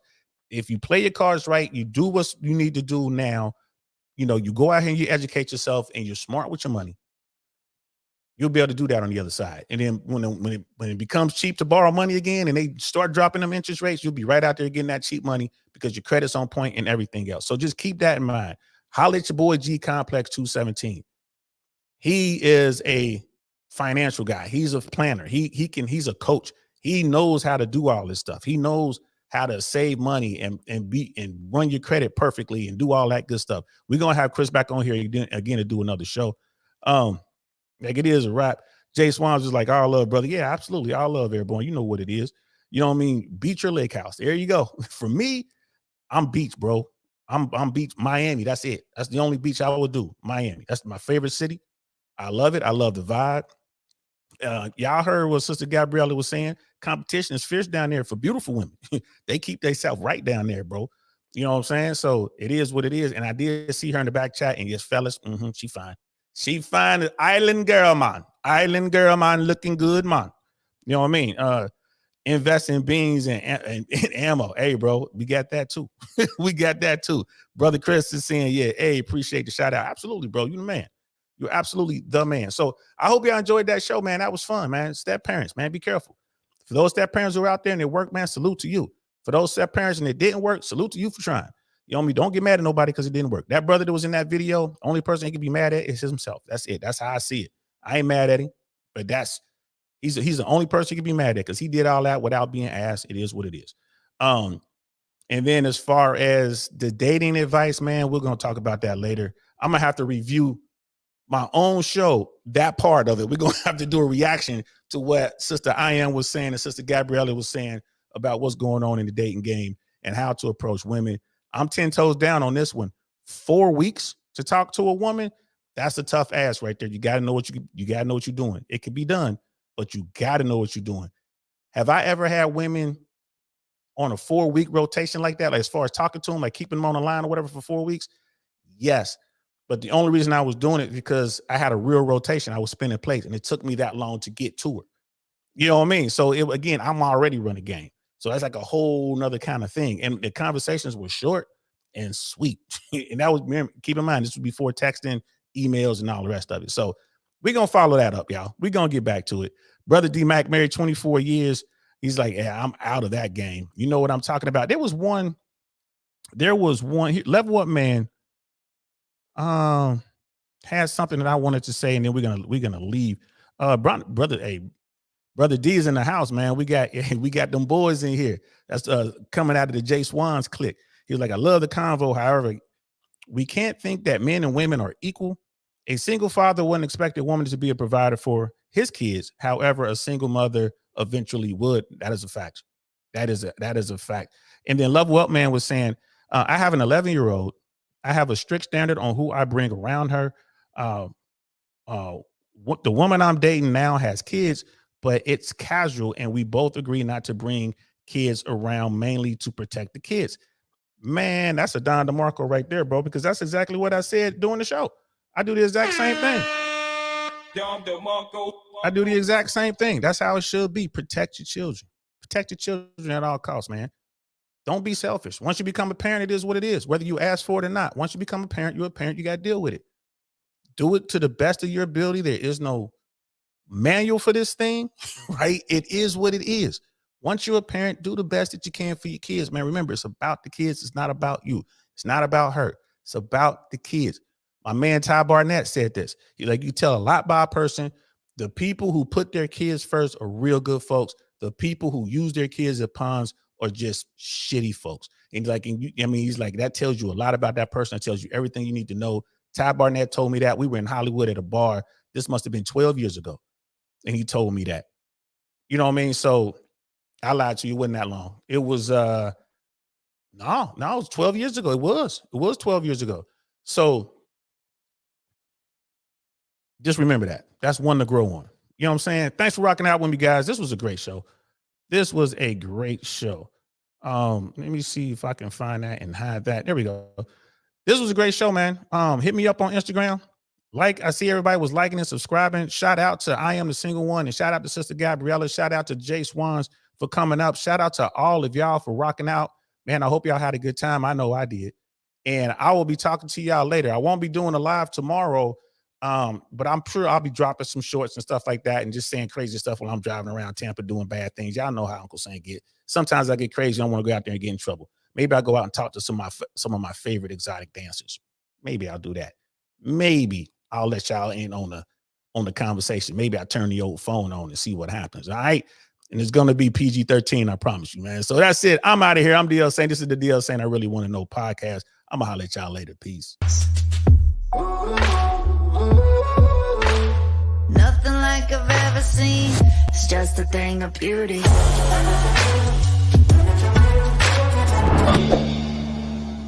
Darn, that's the end.